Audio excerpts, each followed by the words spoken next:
సంగచ్ఛద్వం సంవదధ్వం సంభో మనాంసి జానతాం దేవాభాగం యథా పూర్వే సంజానానాం ఉపాస్మహే. పెద్దలందరికీ నమస్కారం. ఒక అందమైనటువంటి శ్లోకాన్ని ఎంత అందంగా వ్యాఖ్యానం చేయొచ్చో డాక్టర్ గారు చేసి చూపించారు. ఇక్కడ శ్లోకం చిన్నదే. రామం రామానుజం సీతాం భరతం భరతానుజం సుగ్రీవం వాయుసూనంచ ప్రణమామి పునః పునః. అయితే అంటే మొత్తం సీతారామ లక్ష్మణ భరత శత్రుఘ్నులందరికీ నమస్కరించి సుగ్రీవ హనుమలతో కలిపి అందరికీ కలిపి చేసే నమస్కారం ఇది. అయితే వ్యాఖ్యానం అందంగా ఉంటే శ్లోకం యొక్క వైభవం ఇంకా బాగా తెలుస్తుంది. ఇందులో పునః పునః అన్న మాటని ఎంత చక్కగా చేసి చూపించారు.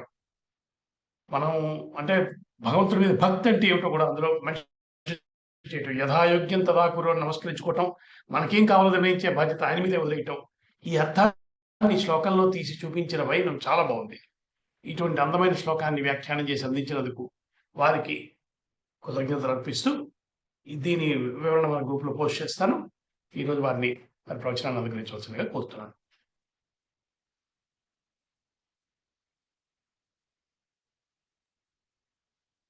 दोर्भिर्युक्ता चतुर्भिः स्फटिकमणिमयीम् अक्षमालां दधाना हस्तेनैकेन पद्मं सितमपि च सुखं पुस्तकं चापरेण भासा कुन्देन्दुशङ्खस्फटिकमणिनिभा भासमाना समाना सा मे वाग्देवतेयं निवसतु वदने सर्वदा प्रसन्ना. सा मे वाग्देवतेयं वसतु वदने सर्वदा प्रसन्ना.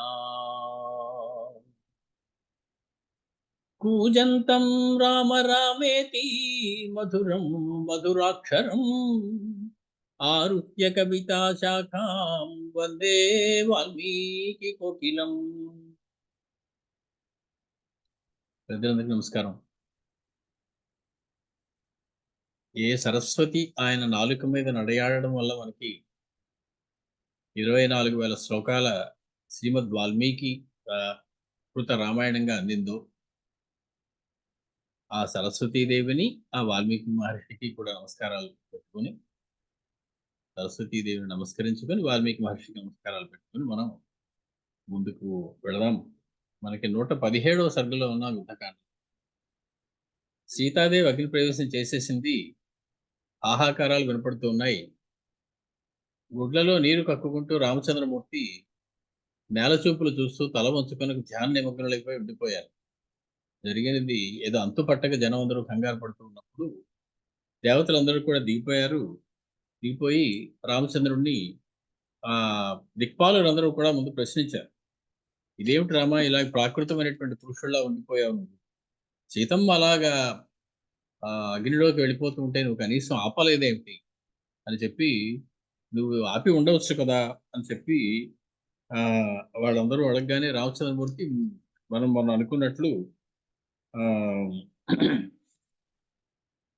అమాయకంగా మొహం పెట్టి, అహం ఆత్మానం మానుషం మన్యే రామం దశరథాత్మజం సోహం యస్య యతశ్చాహం భవాం తదబ్రవీతు మే. బ్రహ్మదేవుడికి తిరిగి అన్నారే, నేను దశరథ కుమారుడైనటువంటి రాముణ్ణి అనుకుంటూ ఉన్నాను. నేను అటువంటి నేను ఎక్కడి నుంచి వచ్చాను, ఎవడను, దేనికోసం వచ్చాను, మీకు తెలిస్తే నాకు చెప్పండి అని బ్రహ్మగారిని అడగగానే ఆయన సంతోషంతో, ఓ సత్యపరాక్రముడైనటువంటి రామచంద్ర, నేను చెప్తాను విను, అసలు నువ్వు ఎవరంటే అంటూ మొదలెట్టారు. భవాన్ నారాయణో దేవ శ్రీమాన్ చక్రాయుధ ప్రభు అని మొదలెట్టి వరుసగా స్వామి యొక్క తత్వాన్ని తెలిపేటువంటి అనేకమైనటువంటి పదాల్లో బ్రహ్మకృత రామ స్తుతి జరిపిస్తూ ఉన్నారు. అందులో మనం ఒక 3-4 శ్లోకాలు పూర్తి చేసుకున్నాం. 15వ శ్లోకాన్ని కూడా మనం చెప్పుకున్నాం. 16వ శ్లోకంలోకి మనం ప్రవేశించాం. సేనాని గ్రామణీశ్చ త్వం త్వం బుద్ధిః త్వం క్షమాదమః ప్రభవశ్చ అపి అవ్యయశ్చ త్వం ఉపేంద్రో మధుసూదనః. రామచంద్ర, నువ్వు సేనాని, సేనాపతివి నువ్వు. ఏ సేనకి పతి?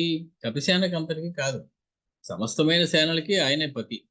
ఈ సేనలు అనేది రామాయణంలో రాముల వారి యుద్ధ భూమిలో ఉన్నప్పుడున్న సేన మాత్రమే కాదు, మామూలుగా దేవసేనలన్నిటికీ కూడా పతిగా, సేనాపతిగా మనకి కుమారస్వామిని చెప్తారు. అలాగే ఒక్కొక్క పనికి ఒక్కొక్కళ్ళు చెప్పినప్పటికీ కూడా మామూలుగా దేవతలందరికీ కూడా సమస్తమైనటువంటి దైవ బలములకి కూడా వారికి ఆ బలములు ఇచ్చేటువంటి వారు ఆయనే కాబట్టి ఆయన సేనాని అనేటువంటి పేరుతో ఉన్నారు. గ్రామణీశ్చ, నువ్వు గ్రామణి. గ్రామణి అంటే గ్రామ అధిపతివి. గ్రామానికి అధిపతి గ్రామణి. నువ్వు గ్రామం అనేటువంటి మాటకి పల్లెటూరు అనేటువంటి అర్థం మనం చెప్పడానికి లేదు. గ్రామం అనేటువంటి మాటకి సంస్కృతంలో సమూహము అని అర్థం. నువ్వు సమూహానికి పతివి. సమూహానికి వారికి పేరు గణః, గణం. నువ్వు గణాలకి పతివి అంటే గణపతివి నువ్వే. గ్రామణి అనేటువంటి శబ్దం గణపతి కూడా వాడతారు. గ్రామణీ సమూహం అంటే ఏ సమూహానికి అధిపతివి నువ్వు? ఇంద్రియ సమూహం అని ఒకటి ఉంటుంది, భూత సమూహం ఒకటి ఉంటుంది, విశ్వ సమూహం ఒకటి ఉంటుంది, లోక సమూహం ఒకటి ఉంటుంది, గ్రహ సమూహం ఒకటి ఉంటుంది, స్వర సమూహం ఒకటి ఉంటుంది. కాబట్టి అన్నిటికీ కూడా అన్ని గ్రామములకి కూడా నువ్వే అధిపతివి, నువ్వే గ్రామణి. అంటే ఏమిటనమాట? ఇంద్రియ సమూహాలకంతటికీ అధిపతిగా ఉండి ఇంద్రియాలు వెనక నుండి ఇంద్రియాలు చేసే పనిని తాను నడిపించేటువంటి వాడు కాబట్టి స్వామి గ్రామణి అని పిలువబడతారు. కారణం ఏమిటి? ఇంద్రియం అక్కడ ఉన్నా కూడా అది పనిచేసేటువంటి శక్తి వెనకాల స్వామి లేకపోతే పని చేయదు. మరణించిన వాడికి కూడా కన్ను ఉంటుంది, కానీ ఆ కన్నుతో వాడు ఏమి చూడలేడు. ఆ కన్ను వల్ల ఎటువంటి ఉపయోగము లేదు వాడికి కూడా, ఆ శరీరానికి కూడా. శరీరం ఉంటుంది కానీ కదలలేదు. కాబట్టి జ్ఞానేంద్రియములు కానీ కర్మేంద్రియములు కానీ పనిచేస్తూ ఉన్నాయంటే దాని వెనకాల ఉన్నటువంటి, కంటి వెనకాల ఉన్నటువంటి దృక్శక్తి ఏదైతే ఉన్నదో ఆ దృక్శక్తి వల్లే మనం చూడగలుగుతూ ఉన్నాం. కాబట్టి ఇటువంటి ఇంద్రియములు అనేటువంటి సమూహాలన్నిటికీ కూడా అధిపతి ఆయన. అలాగే సమస్త భూతములకి ఆయన అధిపతి. సమస్తంలో విశ్వంలో ఉన్నటువంటి సమస్త గ్రహములకి లోకములకి కూడా ఆయన అధిపతి. స్వరగ్రామం అంటే సమస్తమైనటువంటి స్వరములు, మనకి సంగీతంలో ఉండేటువంటి స్వరములు ఏవైతే ఉన్నాయో అవన్నీ స్వరగ్రామం. వాటన్నిటికీ కూడా ఆయన అధిపతి. స్వరములకు అధిపతి ఎవరు అంటే ఓంకారమే స్వరములకు అధిపతి. ఓంకారం నుంచే దక్కినవన్నీ వచ్చాయి. ఓంకారం వ్యాకృతిగానే విస్తరించాయి అని పెద్దలు చెప్తారు. కాబట్టి నువ్వు గ్రామణి అంటే ఓంకార వాచ్యుడవు నువ్వు, ఓంకారమే నువ్వు అనేటువంటి అర్థం మనం తెలుసుకోవాల్సి ఉంటుంది. ఓంకారవాచ్యుడు అనేటువంటి వాటికి మరొక అర్థం ఏమిటి? అవ్యక్తమైనటువంటి ఒక ప్రణవనాదము నువ్వు. ఓంకారము అకార ఉకార మకారములతో ఆగిపోలేదు, పంచవుగా విభజించబడింది, మూడుగా కాదు. అకార ఉకార మకార నాద బిందు అనేటువంటి భాగాలుగా ఓంకారాన్ని విడదీస్తారు. అందులో ఆ అవ్యక్తమైనటువంటి ఆ ప్రణవనాదం ఏదో అది నువ్వయ్యా అని చెప్పి ఈ గ్రామణి అనేటువంటి శబ్దానికి అన్ని రకాల అర్థాలు చెప్తారు. గ్రామణీ రసి గ్రామణీరుద్ధాయ అభిషిక్తోసి అంటుంది అథర్వ వేదం. వేదమంత్రం చదివేటువంటి పద్ధతి అది కాదు, స్వరంతో చక్కగా చదవాల్సి ఉంటుంది. కాబట్టి ఉపన్యాసంగా మాట్లాడుకున్నప్పుడు మనకి స్వరం ప్రధానం కాదు కాబట్టి, అందులో ఉన్నటువంటి సాహిత్యమే మనకి ప్రధానం కాబట్టి తెలిసి తెలియకపోయినా మనం వాడిని స్వరం లేకుండా చదువుతూ ఉంటాం. దానికి వేద పండితులైనటువంటి వారు పెద్దలు క్షమింతులుగా. గ్రామణీ రసి, నువ్వే గ్రామణివి, గ్రామణీ రుద్ధాయ అభిషిక్తోసి, అటువంటి గ్రామణి అనేటువంటి నిన్ను అభిషేకం చేశాం మేము అని చెప్పి అథర్వ వేదం చెప్తుంది. అలాగే మా జీవాధార అనేటువంటి ఒక అందమైనటువంటి కీర్తనలో త్యాగరాజ స్వామి కూడా నా జీవాధారవ, నా జీవములకు ఆధారమైనటువంటి వాడా, జీవము అనేటువంటి నా ప్రాణశక్తులకన్నిటికీ ఆధారమైనటువంటి వాడా. గ్రామం అంటే ప్రాణములు మళ్ళీ 10 ప్రాణములు మనకి చెప్పారు. పంచ ప్రాణములని 5, పంచ ఉప ప్రాణములని ఈ 10 ప్రాణములకి కూడా నాయకుడిపై నడిపిస్తూ ఉండేటువంటి వాడు కాబట్టి నువ్వు గ్రామణీశ్చ త్వం, నువ్వే గ్రామణి అనేటువంటి వాడివి. అలాగే త్వం బుద్ధి, బుద్ధి నువ్వే. అంటే సమస్త భూతములలోని బుద్ధిశక్తి ఏదైతే ఉందో అది రామచంద్ర నువ్వే. నువ్వు తలుచుకో, నీ సంకల్పం వల్లనే మా అందరికీ బుద్ధి కలుగుతూ ఉన్నది. ఆహ్, ఆయన మత్తః జ్ఞానమపోహనంచ అని గీతాచార్యుడు చెప్పినట్టు, సమస్త జనుల్లో ఉన్నటువంటి జ్ఞానము కూడా నా వల్లనే, నేనిస్తేనే వస్తున్నది. వాళ్ళకొచ్చేటువంటి ఊహా అపోహలకు కూడా నేనే కారణము అని పరమాత్మ చెప్పినట్లు, నీవే బుద్ధివి అంటూ ఉన్నారు బ్రహ్మదేవుడు రామచంద్రమూర్తిని. బుద్ధి అనేటువంటి మాటకి అర్థం ఏంటంటే బుధ జ్ఞానే అనేటువంటిది. జ్ఞానానికి జ్ఞానాన్నిచ్చేది, జ్ఞానం పొందడానికి అవసరమైనదేదో దాని పేరు బుద్ధి. దేని ద్వారా మనుషులు జ్ఞానాన్ని పొందుతారో దాని పేరు బుద్ధి. కాబట్టి అటువంటి బుద్ధి నీ వల్లనే కలుగుతూ ఉన్నది కాబట్టి, మాలో ఉన్నటువంటి బుద్ధివి నీవే అని చెప్పి బ్రహ్మదేవుడు చెబుతూ ఉన్నారు. మనకి రకరకాల పదాలుంటాయి. అన్నిటికీ ఒకే అర్థం ఉండదు. ఆహ్, మతి అనేటువంటి మాట ఒకటుంది. మతి, బుద్ధి ఒకటే అనుకుంటాం మనం. అలాగే స్మృతి అనేటువంటి మాట ఒకటుంది. స్మృతి అంటే స్మృతిర్వ్యతీత విషయ, జరిగిపోయినటువంటి విషయాలకు సంబంధించినటువంటి జ్ఞానానికి స్మృతి అని పేరు. మతిరాగామి గోచర, మతి అంటే జరగబోయేటువంటి విషయానికి సంబంధించినటువంటి జ్ఞానం. రేపు ఒక యుద్ధం జరిగితే అందులో ఏ రకంగా మనం విజయం సాధించబోతూ ఉన్నాం అనేటువంటి జ్ఞానం కలిగి ఉండడం మతి. ఆహ్, బుద్ధి తాత్కాలికి జ్ఞేయ, బుద్ధి అనేది తాత్కాలికంగా ఉన్నటువంటి సమస్యకి విరుగుడు ఏమిటి అని ఆలోచించేటువంటి శక్తి. కొన్ని దేశాలకు అది ఉంటుంది, కొన్ని దేశాలకు అది ఉండదు. మొత్తానికి బుద్ధి అంటే తాత్కాలికి జ్ఞేయ, తాత్కాలికంగా అప్పటికప్పుడు నిర్ణయం తీసుకుని మనం సాధించవలసినటువంటి లేదా పైకి ఎక్కవలసినటువంటి సమాధానం తెచ్చుకుని సమస్యను ఎలా దాటుతాము అన్నది బుద్ధి ద్వారా తెలుస్తుంది. కాబట్టి బుద్ధి తాత్కాలికి జ్ఞేయ. ఇవి కాక త్రైకాలికి అని ఇంకోటుంది. భూత భవిష్యత్ వర్తమానాలు మూడింట్లోనూ కూడా మనకు ఉపయోగపడేది. ప్రతిభ త్రైకాలికి మత. ప్రతిభ అనేటువంటి మాటకి భూత భవిష్యత్ వర్తమానాలు మూడింట్లోనూ సరిగ్గా ఆలోచించేటువంటి శక్తి ఏదైతే ఉన్నదో, జ్ఞానం ఏదైతే ఉన్నదో దానికి ప్రతిభ అనేటువంటి పేరు. కాబట్టి మొత్తానికి బుద్ధి చెప్పడం ద్వారా ఇవన్నీ కూడా ఉపలక్షణంగా తీసుకోవాల్సి ఉంటుంది మనం. బుద్ధి రామచంద్రుడు, మతి రామచంద్రుడు కాదండి, స్మృతి రామచంద్రుడు కాదండి అనుకోవడానికి లేదు. ఒక బుద్ధిని చెప్పారంటే దానికి సంబంధించినటువంటి ఆ జ్ఞాన స్వరూపములు ఏవైతే ఉన్నాయో అవన్నీ కూడా రామచంద్రమూర్తియే. కాబట్టి ఆయనయే బుద్ధిహి. త్వం క్షమా, క్షమ అంటే ఓర్పు. రామచంద్రమూర్తి ఓర్పు కలిగి ఉన్నాడు అని అనుకుంటాం మనం. సుమిత్రాదేవి చెప్పింది రామచంద్రమూర్తి క్షమకి క్షమ, క్షమకి ఓర్పుకి ఓర్పు ఎవరిస్తారంటే రామచంద్రమూర్తి ఇస్తారు. కాబట్టి రామచంద్రమూర్తి సామాన్యుడు అనుకోకమ్మా. ఆయన తేజస్సుకి తేజస్సు, ఆయన తెలివితేటలకి తెలివితేటలు, కాంతికి కాంతి, క్షమకి క్షమ అని చెప్పి ఆవిడ ఓదారుస్తుంది కౌసల్యాదేవిని, సుమిత్రాదేవి. మనకు అయోధ్యకాండలో చూసాం. క్షమ, నువ్వు ఓర్పుకు సంబంధించినటువంటి వాడవు. ఎంత ఓర్పు లేకపోతే జీవులు అన్ని రకాల అబద్ధములు మాట్లాడుతూ అన్ని రకాల పాపములు చేసినప్పటికీ కూడా ఏదో పొరపాటున నీ వాడిని నేనయ్యా అని ఒక్కసారి అనుకుంటే వాళ్ళని రక్షించి తీరతాను అని, ఇది నా వ్రతం అని కూడా పట్టి కూర్చున్నారాయన. అది ఎంత ఓర్పు ఉండాలి ఆ పని చేయడానికి. తనకి ఎవరైనా ఒక ఉపకారం చేస్తే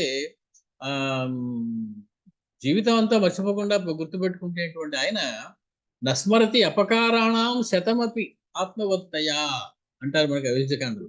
100 అపకారాలు చేసినా, 100 అపకారాలు చేశాడంటే కావాలనే చేయాలి. ఏదో యాదృచ్ఛికంగా జరిగిన అపకారం కాదు. 100 అపకారాలు చేసినా కూడా నేను గుర్తుపెట్టుకోను, వాటిని పట్టించుకోను. అది క్షమా.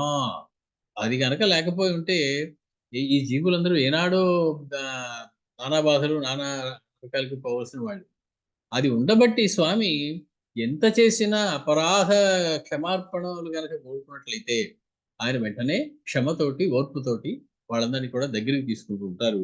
కాబట్టి క్షమా. దమః, దమః అంటే సమస్తమైనటువంటి ఇంద్రియ నిగ్రహము కూడా ఆయనే.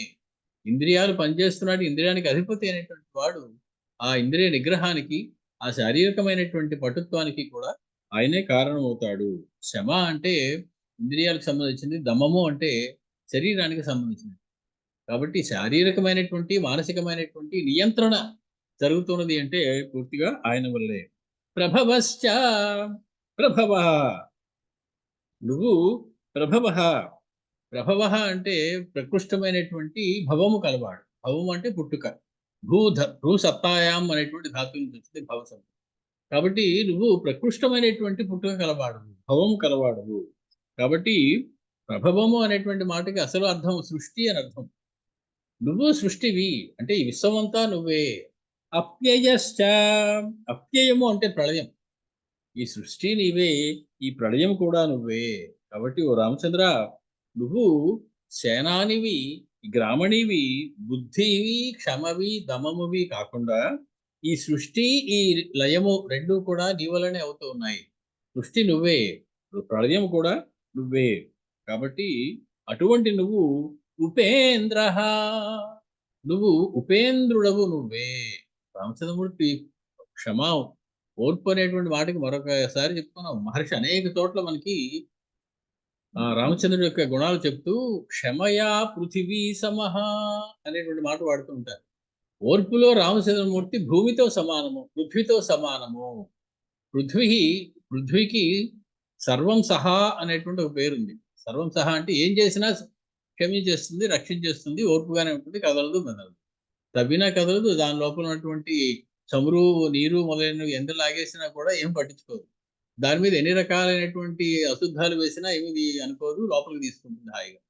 కాబట్టి సర్వం సహా నువ్వేం చేసినా కూడా సహిస్తుందట భూమి. అది అంతటి ఓర్పు కలిగి ఉన్నది భూమి. కాబట్టి ఓర్పు అనేటువంటిది చెప్పాలంటే అన్నిటికన్నా ముందు చెప్పవలసింది భూమి. కాబట్టి రామచంద్రమూర్తి గురించి చెప్తూ వాల్మీకి మహర్షి మనకి చాలా సార్లు క్షమయా పృథివీ సమహ అనేటువంటి మాట చెప్తారు. ఓర్పులో భూమితో సమానమైనటువంటి వారు. ఈ క్షమ ఉండడం వల్ల ఏమిటవుతుందంటే సమయాన్ని తెలుసుకుని సమన్వయాన్ని చేసేటువంటి శక్తి కూడా వస్తుంది ఆ ఓర్పు ఉన్న వాళ్ళకి. మొత్తానికి దమహ, నిగ్రహం కలిగినటువంటి వాడు, నిగ్రహ స్వరూపుడు. ఇక్కడ క్షమా దమహ అన్న చోట్ల సవర్ణ దీర్ఘ సంధి ఉంది అనుకుంటే క్షమా అదమహ, అదమహ అనేటువంటి మాట కూడా ఉంది. దమము అంటే దండించడం, అదమహ అంటే దండించేవాడెవడు లేనివాడు. అంటే నువ్వే సర్వం సహా చక్రవర్తివి, నువ్వే అన్నిటికన్నా పైన ఉన్నావు. కానీ నిన్ను నియమించేవాడు, నిన్ను ఆజ్ఞాపించేవాడు, నిన్ను దండించేవాడు కూడా మరో లేడయ్యా. నీకన్నా పైవాడు అప్పుడు ఉంటే కదా అదంతా జరిగేది. కాబట్టి నువ్వు క్షమా దమహ అవ్వచ్చు, క్షమా అదమహ, దండించేవాడు లేనివాడు కూడా నువ్వే. ఇది ఉండడం వల్ల ఏమవుతుంది, నియంత్రణతోటి సమస్తమైనటువంటి జగముల్ని నడిపిస్తూ ఉన్నారు, గ్రహాలు నడిపిస్తూ ఉన్నారు, సముద్రాలు నడిపిస్తూ ఉన్నారు. ఆయన వల్లే మనం క్షేమంగా ఉన్నాం. అటువంటి ఆయన ప్రభవ, ప్రకృష్టమైనటువంటి పుట్టుక కూడా కలిగి ఉన్నటువంటి వారు. ఎటువంటిది అది అంటే దివ్యమైనది. జన్మ కర్మచమే దివ్యం అని ఆయనే చెప్తారు. కాబట్టి అటువంటి నువ్వు అంటే బ్రహ్మకు కూడా కారణమైనటువంటి వాడు. అటువంటి నువ్వు ప్రభవ, ప్రభావ అని కూడా కొన్ని చోట్ల మనకి పాఠాంతరం కనపడుతూ ఉన్నది. భవతీతి భావ అనుకుంటే ఉనికిగా ఉన్నటువంటి వాడు, సత్తా కలిగినటువంటి వాడు అనేటువంటి మాటలో ప్రభవ అయినా అవ్వచ్చు, ప్రభావ అనుకున్నా పర్వాలేదు. అంటే కాలస్వరూపుడు, కాలాన్ని నియంత్రించేటువంటి వాడు, సమస్త కాలాల్లోనూ ప్రకృష్టంగా ఉండేటువంటి వాడు. కాబట్టి నువ్వు ప్రభవ. అలాగే నువ్వు అప్యయ అని కొన్ని చోట్ల ఉంది, అవ్యయ అని కొన్ని పాఠాంతరం. అప్యయ అంటే చెప్పుకున్నాం, అది లయం అంటే ప్రళయం. సృష్టి ప్రారంభము ప్రళయము రెండు నువ్వే అన్నట్లే అవ్యయ అని కనుక అది అనుకున్నట్లయితే మార్పు లేనిది అని అర్థం. అంటే తరుగుదల లేనివాడు, అంటే ఒకప్పుడు ఒకలా ఉండి రెండోప్పుడు ఇంకొకలా ఉండేవాడు కాడు, పరిణామము లేనిటువంటి వాడు.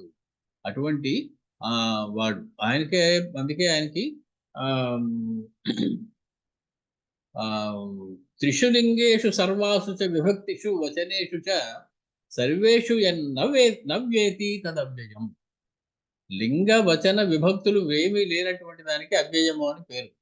అంటే పరమాత్మ పురుషుడా, స్త్రీయా, నపుంసకలింగమా అంటే స్త్రీ కాదు, పురుషుడు కాదు, నపుంసకము కూడా కాదు అని చెప్పాడు మనకి గజేంద్ర మోక్షంలో.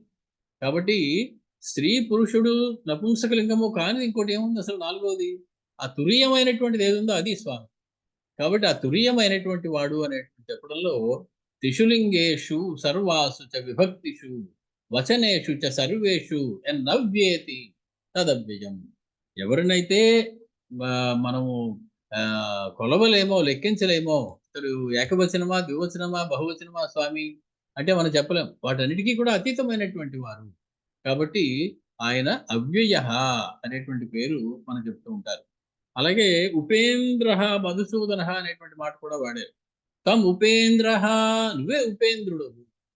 ఉపేంద్రుడు అంటే ఉప అంటే సమీపే అని అర్థం. ఉపనయనం అంటే సమీపానికి తీసుకెళ్ళడం. ఉపనయనం అంటే ఏదో ఒడుగు చేశారని కాదు. సమీపానికి తీసుకెళ్లారు. ఏ సమీపానికి? ఆచార్యుని సమీపానికి తీసుకెళ్లారు. దేనికోసం? ఇక నుంచి నువ్వు వేదం చదువుకోవాలి అబ్బాయి, కాబట్టి నీకు గురువుని పరిచయం చేస్తున్నాం అని చెప్పి గురువు గారి సమీపానికి ఒక వ్యక్తిని తీసుకెళ్లేటువంటి పరిస్థితికి ఉపనయనము అని పేరు. అలాగే ఉపేంద్ర ఉప సమీపే, ఇంద్రుడికి సమీపంగా ఉన్నటువంటి వాడు. మనం ఆ అదితిదేవి తపస్సు చేసుకుంది. ఆవిడ పయోధ వ్రతం చేసింది. ఎందుకని? దేవతలందరూ రాక్షసులు గెలిచారు కాబట్టి దేవతలందరూ రాక్షసుల ఇళ్లలో ఊడిగాలు చేస్తూ బతుకుతూ ఉన్నారు. ఆవిడ భర్త రాగానే ప్రార్థించింది, మన పిల్లలందరూ ఇలాగ నానా ఇబ్బందులు పడుతున్నారు, నువ్వేం చేయమంటావు అంటే, ఒక చక్కటి రాక్షసులందరినీ కూడా ఉచ్చస్థితిలో ఉన్నటువంటి కారణం చేత నువ్వు విష్ణుమూర్తినే ప్రార్థించు అన్నారు. విష్ణుమూర్తి వామనుడిగా అదితి గర్భంలో ప్రవేశించాడు. అంతకుముందే అదితి ఇంద్రుడికి అన్నది. ఇంద్రుడి తల్లి కూడా అదితే. అంటే ఇప్పుడు వచ్చినటువంటి ఈ వామనుడు ఇంద్రుడికి తమ్ముడయ్యాడు కాబట్టి అతనికి ఉపేంద్రుడు అనేటువంటి పేరు వచ్చింది. ఉప మనకి ఉప అనేటువంటి వాటికి తక్కువ అనేటువంటి అర్థం తీసుకోకూడదు. మామూలుగా మనం అలా తీసుకుంటాం. రాష్ట్రపతి, ఉపరాష్ట్రపతి. ఉపరాష్ట్రపతి అంటే కొంచెం తక్కువ స్థాయి. ఇంద్రుడు, ఉపేంద్రుడు అంటే కొంచెం తక్కువ స్థాయి అనుకోవడానికి లేదు. ఇక్కడ విగ్రహం ఎలా చెప్పాలంటే సంస్కృతంలో ఉపరి ఇంద్ర ఉపేంద్ర, ఇంద్రుడి కంటే పైవాడట ఆయన, కాబట్టి ఆయన పేరు ఉపేంద్రుడు. కాబట్టి అటువంటి వాడయ్యా ఈ ఈ ఉపేంద్రుడు అనేటువంటి ఆయన. కాబట్టి అటువంటి ఈ ద్వాదశాదిత్యులని మనకున్నారు. అందులో చివరి వాడికి ఉపేంద్ర అన్నామని చెప్తారు ద్వాదశాదిత్యుల పేర్లు చెప్తున్నప్పుడు. కాబట్టి ఉపేంద్రుడు అనేటువంటి పేరు కలవాడు రామచంద్ర నువ్వే. ఉపేంద్ర ఇది కృష్ణత్వాం గాస్యంతి భువి దేవతా. హరివంశం అంటుంది, ఓ కృష్ణ, దేవతలందరూ కూడా భూమిలో అందరూ కూడా నిన్ను ఉపేంద్రుడు అని పిలుస్తారయ్యా అంటుంది హరివంశం. అంటే ఉపేంద్రుడు అనేటువంటి పేరు కృష్ణుడికి ఉందా, రాముడికి ఉందా అంటే అది మనం మళ్ళీ అటువంటి ప్రశ్న అడగం. రాముడైనా కృష్ణుడైనా పరమాత్మ శబ్దవాచ్యుడు, నారాయణ శబ్దవాచ్యుడు. కాబట్టి ఇంద్ర శబ్దం ఉపేంద్ర, ఇంద్ర శబ్దం మనస్సుకి సంకేతం. ఉపేంద్ర అంటే మనస్సు కన్నా పైరున్నటువంటి వాడు, మనస్సుకి కూడా అందనటువంటి వాడు. ఎత్ర వాచో నివర్తంతే అప్రాప్య మనసా సహా, ఎక్కడ దాకా వెళ్ళాక మాటలు మనస్సు కూడా మేము చెప్పలేమండి, మేము వర్ణించలేమండి అని తిరిగి వెనక్కి వచ్చేస్తాయో అటువంటి వాడవయ్యా నువ్వు. ఉపేంద్ర ఉపరి ఇంద్ర, ఇంద్రియాలకి సంకేతమై ఇంద్రియ చైతన్యాలందరూ అన్నిటినీ వాటి పైన ఉండి వాటిని అన్నిటినీ పని చేయించేవాడు కాబట్టి ఆయన ఉపేంద్ర అని పిలువబడతాడు. సేనానీ గ్రామణీశ్చత్వం త్వం బుద్ధిః త్వం క్షమాదమః ప్రభవశ్చ అప్యయశ్చ త్వం ఉపేంద్రః మధుసూదనః. నువ్వే మధుసూదనుడయ్యా రామచంద్ర అని చెప్తూ ఉన్నాడు బ్రహ్మగారు రామచంద్రమూర్తితో. మధుసూదన అంటే మధువు అనేటువంటి రాక్షసుని శోధనం చేసినవాడు, సంహరించినటువంటి వాడు. మధు అనేటువంటి రాక్షసుని చేశాడు కాబట్టి మధుసూదనుడు అని పేరు. అతడు కర్ణ మిశ్రోద్భవం అట, చెవిలో ఉన్నటువంటి ఆ గులిమిలోంచి పుట్టినటువంటి వాడు ఆ మధు అనేటువంటి రాక్షసుడు. అటువంటి మధునామ మహాసురం, మధు అనేటువంటి మహాసురుని సంహరించాడు కాబట్టి విష్ణువుకి మధుసూదన నామం ఉంది. కాబట్టి ఓ మధుసూదనుడా అని పిలుస్తూ ఉన్నారు బ్రహ్మగారు రామచంద్రమూర్తిని. మధుసూదన అనేటువంటి వాటికి ఇంకొక అర్థం కూడా ఉంది. మధు విద్య అనేటువంటి ఒక విద్య ఉన్నది, దాని ద్వారా లభించేటువంటి వారెవరో అతడు మధుసూదనుడు. మధు విద్య ద్వారా, మధు విద్య అంటే బ్రహ్మ విద్యకే మరొక పేరు మధు విద్య, దానికే మరొక పేరు అమృత విద్య. కాబట్టి మధుసూదనుడు అనేటువంటి మాటకి బ్రహ్మ విద్య ద్వారా చేరుకోగలిగేటువంటి వాడు, అమృత విద్య ద్వారా తెలిసేటువంటి వాడు, మధు విద్య ద్వారా పొందగలిగేటువంటి వాడు. మధుసూదన అనేటువంటి వాడికి ఇంకొక అర్థం, మధువులు అంటే ఇంద్రియ సుఖాలు. మధువులు అంటే ఇంద్రియాలకు సంబంధించిన సుఖాలకి, భౌతికమైనటువంటి సుఖాలకి మధువులు అని పేరు. వాటిని అన్నిటిని పోగొట్టేటువంటి వాడటి. అంటే వైరాగ్యాన్ని కలిగించి పరమాత్మ దగ్గరికి తీసుకెళ్లేవాడు. మధువులు అంటే ఇప్పుడు ఎలాంటి మధువులవి? మందార మకరంద మాధుర్యమును గోలు మధుపంబువోనే మదనములకు. కాబట్టి ఆ మధువులన్నిటిని దూరంగా తోసేసి అటువంటి మధువుల్ని వేరే విష్ణువు తప్ప ఇంకెవరూ లేరనుకోండి, ఆయన దగ్గరికే వెళ్ళేటువంటి లక్షణాన్ని ఇచ్చేటువంటి వాడు. మధురింద్రియ నామా సతతో మధుసూదన. మధు అనేటువంటి మాటకి ఇంద్రియము అని కూడా అర్థం ఉంది. ఇంద్రియముల యొక్క చాపల్యాన్ని తగ్గించి వాటిని అధీనంలో పెట్టేటువంటి వాడు కాబట్టి ఆయన మధుసూదనుడు అని చెప్తారు. లోక సంబంధమైనటువంటి విషయాలన్నీ కూడా మధువులు. ఆ బ్రహ్మ భువనాల్లోకాహ పునరావృత్తినో అర్జున. అటువంటి ఈ లోకాలన్నీ కూడా, ఇక్కడ ఉండేటువంటి సుఖాలన్నీ కూడా మళ్ళీ మళ్ళీ మనకి ఆ జన్మ పరంపరలో పడేసేవేనయ్యా. కాబట్టి అవి కానటువంటి ఆ మధువులన్నింటినీ పోగొట్టేటువంటి వాడు మధుసూదనుడు. ఇంకొక అందమైనటువంటి మాట కూడా చెప్పారు పెద్దలు. మధు అంటే మధుమాసమందు మధౌ మధౌ జహీతి ప్రాదుర్భవతి ఇది మధుసూదన. చైత్రమాసంలో పుట్టేటువంటి వాడు. మధుమాసం అంటే వసంత ఋతువు, చైత్రమాసం. కాబట్టి చైత్రమాసంలో పుట్టేటువంటి వాడు అని అర్థం మధుసూదన అనేటువంటి మాట. కాబట్టి నువ్వు మధుసూదనుడు అని చెప్పడంలో ఆశ్చర్యం ఉంది. రామచంద్రుడే మధుసూదనుడు. సేనాని గ్రామణిశ్చత్వం త్వం బుద్ధి త్వం క్షమాదమః ప్రభవశ్చాప్యయశ్చత్వం ఉపేంద్రో మధుసూదన. అటువంటి మధుసూదనుడవయ్యా నువ్వు. ఇంద్రకర్మ మహేంద్రస్తం పద్మనాభోరణాంతకృత్ శరణ్యం చరణం చ త్వాం ఆహుః దివ్యా మహర్షయః. రామచంద్ర, త్వం నువ్వు ఇంద్రకర్మ, ఇంద్రుడు చేసేటువంటి కర్మలు చేయగలిగినటువంటి నేర్పు కలిగినటువంటి వాడు. మహేంద్రస్త్వం, మహేంద్రుడవు నువ్వే. ఇంద్రుడికి మహేంద్రుడికి తేడా. ఈ ఇంద్రత్వం అనేది ఒక మనిషి యొక్క పేరు కాదు, అదొక పదవి, ఒక పోస్ట్. ప్రెసిడెంట్, ప్రైమ్ మినిస్టర్ ఎలాగో ఇంద్రుడు అనేటువంటి వాడు రకరకాల వాళ్ళు మారిపోతూ ఉంటారు. అస్తమానం ఒకడే ఇంద్రుడు ఉంటాడని లేదు. కాకపోతే వృత్రాసురుణ్ణి సంహరించినటువంటి ఇంద్రుడు ఎవడైతే ఉన్నాడో వాడికి మహేంద్రుడు అని పేరు. తక్కిన వాళ్ళందరూ మామూలు ఇంద్రుడు అంతే. ఇంద్రకర్మ, ఇంద్రుడి కర్మ. ఇంద్ర శబ్దానికి అసలు అర్థం ఏంటంటే ఇది ఐశ్వర్యే అనేటువంటి ధాతు. ప్రకాశవంతమైనటువంటి పనులు చేసేటువంటి వాడు కాబట్టి అతడికి ఇంద్రుడు అనేటువంటి పేరు. ఇంద్రాది దేవతల ద్వారా జరిగేటువంటి సమస్త కర్మలు నువ్వే జరిపిస్తావు రామచంద్ర. కాబట్టి నువ్వు ఇంద్రకర్మ.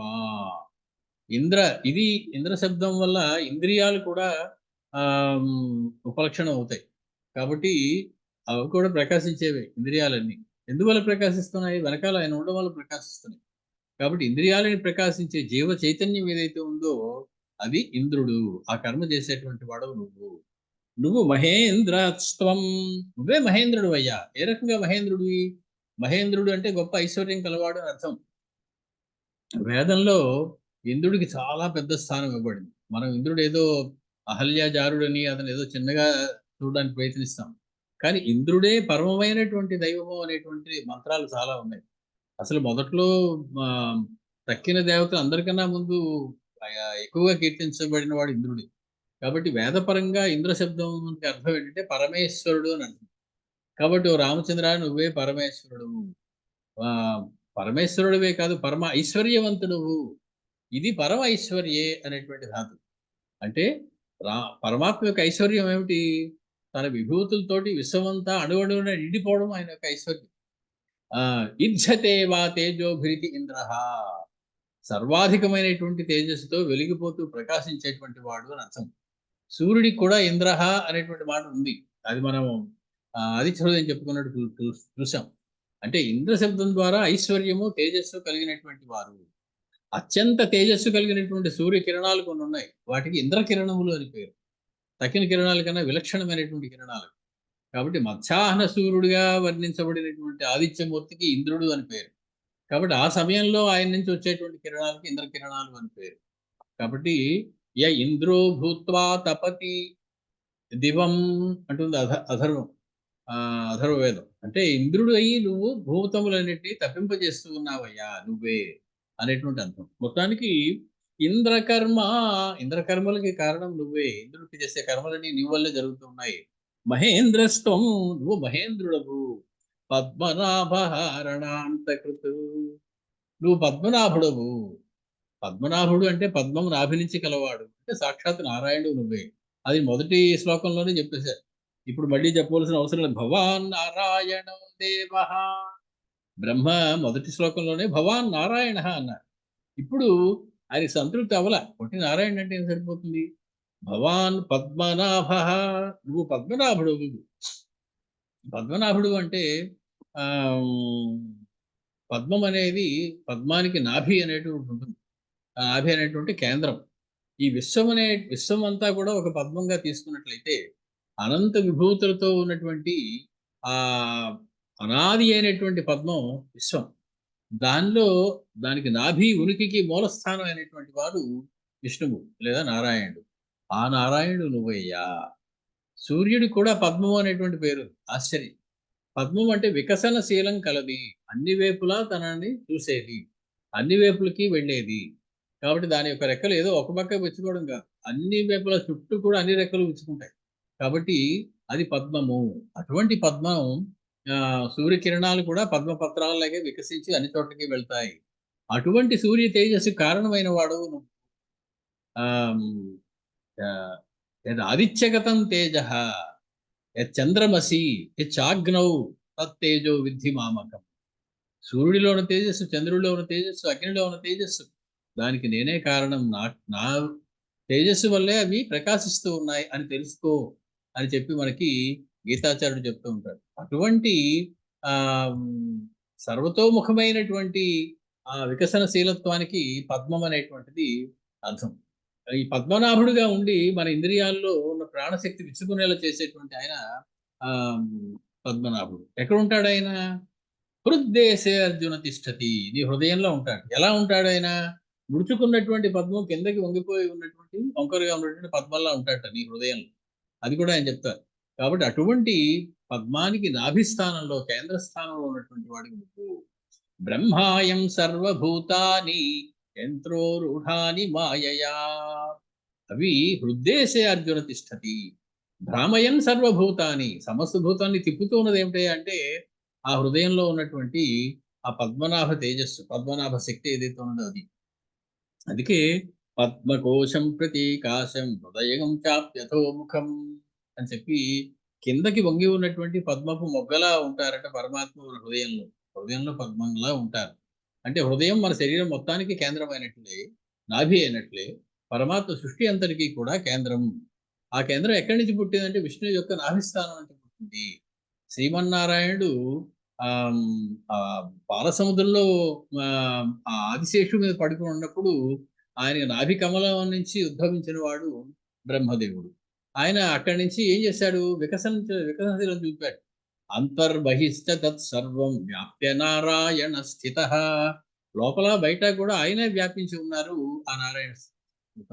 అంటే వికసించినటువంటి పరిపూర్ణమైనటువంటి తేజస్సుకి, జ్ఞానానికి సంకేతం పద్మం. ఆ పద్మానికి మూలమైనటువంటి వాడు ఎవడంటే పద్మనాభుడు. నాభ్య ఆసీద్ అంతరిక్షం, ఆయన అంతరిక్షం అంతా కూడా అక్కడ ఉందట ఆయన నాభిస్థానంలో. అక్కడి నుంచి ఈ పద్మము బయలుదేరింది. పద్మం అంటే ఈ విశ్వానికి సంకేతంగా చెప్పినటువంటి వ్యవహారం. మొత్తానికి పద్మం అనేటువంటిది బీజ స్థితికి సంకేతం. అది తర్వాత విచ్చుకుని పెద్దదవుతుంది. అంటే సమస్తమైనటువంటి సృష్టి కూడా తిరోధానం అయిపోయినప్పుడు, అదంతా వెనక్కి వెళ్ళిపోయినప్పుడు దానిలోని బీజ స్వరూపంగా పరమాత్మ దాన్ని దాచి మళ్ళీ సృష్టి చేస్తారు. అలా దాచి ఉన్నటువంటి పద్మం అనుకుంటే, పద్మం మొగ్గ అనుకుంటే అది మళ్ళీ వికసించి పునఃసృష్టి జరుగుతూ ఉంటుంది. కాబట్టి అటువంటి సృష్టికి మూలమైనటువంటి పద్మానికి మూలమైనటువంటి వాడు నారాయణుడు, పద్మనాభుడు. ఆ పద్మనాభుడు ఎవరో కదయా నువ్వే. కాబట్టి ప్రకాశిస్తుంది పద్మం, దాని నాభి ప్రకాశించకుండా ఉంటుంది, ప్రకాశించదు.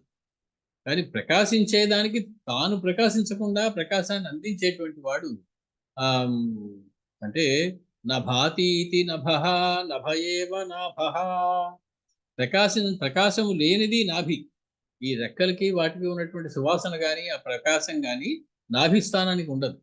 కాబట్టి ప్రకాశించకుండా ఉండేటువంటి వాడు తక్కిన దాన్నింటినీ ప్రకాశం చేస్తూ ఉండేటువంటి వాడు కాబట్టి నువ్వు పద్మనాభుడవు.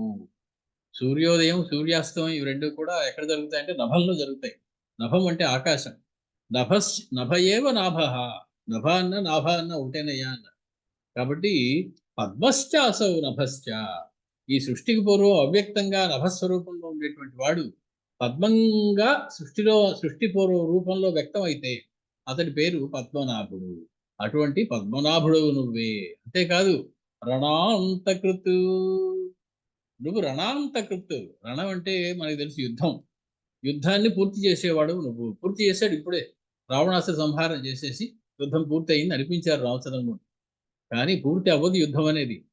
మానవ దేహంలో నిరంతరము యుద్ధం జరుగుతూనే ఉంటుంది. మన తలపులో అనేటువంటి యుద్ధం. సత్యానికి అసత్యానికి యుద్ధం, ధర్మానికి అధర్మానికి యుద్ధం. ఈ యుద్ధము ఆగాలి అంటే దాన్ని ఆపేవాడు నువ్వే. మనసులో జరిగేటువంటి ఈ రణం, ఈ గొడవ ఏదైతే ఉందో అదంతా సమసిపోవాలి అంటే నువ్వే కారణం, నీ వల్లనే అవుతుంది. రణం అనేటువంటి మాటకి ఇంకొక అర్థం శబ్దము. అంటే ఈ శబ్దములన్నీ కూడా అణగిపోయినప్పుడు పరిపూర్ణమైనటువంటి నిశ్శబ్దం ఏదైతే ఉన్నదో, ఆనందం ఏదైతే ఉన్నదో, నాదాంతంలో దొరికేటువంటి ఆనందం, ఆ ఆనంద స్వరూపమే రామచంద్రమూర్తి. అంటే స్వరాత్మకమైనటువంటి నాదాత్మకమైనటువంటి రూపం శబ్దం అయితే ఆ శబ్దగుణకమైనటువంటిది ఏమిటి అంటే ఆకాశం. కాబట్టి శబ్దము అని చెప్పగానే ఆకాశాన్ని కూడా ప్రకాశింపజేసేవాడు. రణాంతకృత్. శబ్దముతో అంతమయ్యేటువంటిది అంటే శబ్దము గుణముగా కలిగినటువంటిది ఆకాశం. ఆకాశం శబ్ద గుణకము అంటారు. ఆ గంధవతి పృథివీ. పృథివీ గంధంతో కూడినటువంటిది అంటారు. అలా ఒక్కొక్క పంచభూతానికి ఒక్కొక్క గుణం చెప్పబడింది. కాబట్టి అటువంటి రణాంతకృత్ నువ్వు. రణములని యుద్ధాన్ని ఆపేవాడివి. మా మనసులో ఆలోచనలు తలుపులు అనేటువంటి యుద్ధాలని ఆపేటువంటి వాడు. శబ్దం యొక్క చివరి భాగంలో ఉండేటువంటి నాదానివి నువ్వు. ఆ నాదాన్ని ఇచ్చేటువంటి ఆనందానివి నువ్వు అని చెప్పి ఇంద్రకర్మ మహేంద్ర త్వం పద్మనాభ రణాంతకృత్ శరణ్యం శరణం చ త్వాం ఆహుః దివ్యా మహర్షయః. శరణ్యం.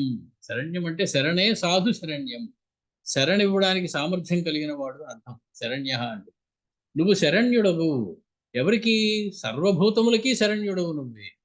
ఎవ్వరు కూడా ఇంకొకళ్ళ దగ్గరికి వెళ్ళక్కర్లేదు. ఫలానా వాళ్ళనే ఈయనకి శరణిస్తారని తక్కిన వాళ్ళకి ఈయన అభయం ఇవ్వలేరండి అనేటువంటి లేదు. సర్వభూత శరణ్యుడవు నువ్వు. అటువంటి శరణ్య అనేటువంటి ముందు వేరే విశేషణం చెప్పకపోతే సర్వభూత శరణ్య. సమస్త భూతములకు నువ్వే శరణ్యుడువు. శరణివ్వడంలో సామర్థ్యం కలిగినటువంటి వాడు నువ్వు. అంతేకాదు శరణంచ. శరణము కూడా నువ్వే. శరణము అనేటువంటి మాటకి ఇల్లు అని అర్థం. శరణ నివాస. శరణం సుహృత్. శరణం గతి. శరణం అనేటువంటి మాటకి అనేక అర్థాలు. ఒకటి నివాస స్థానం. ఆవిడ చెప్పేసింది. ఎవరు ఆవిడ? తారాదేవి చెప్పేసింది. శరణ్య సర్వభూతానం అనే మాటకి ఆవిడ చెప్తూ సాధూనాం నివాస వృక్ష. రామచంద్రమూర్తి ఎలాంటి వాడే అంటే సాధు పురుషులకి నివాస వృక్షమైనటువంటి వాడు.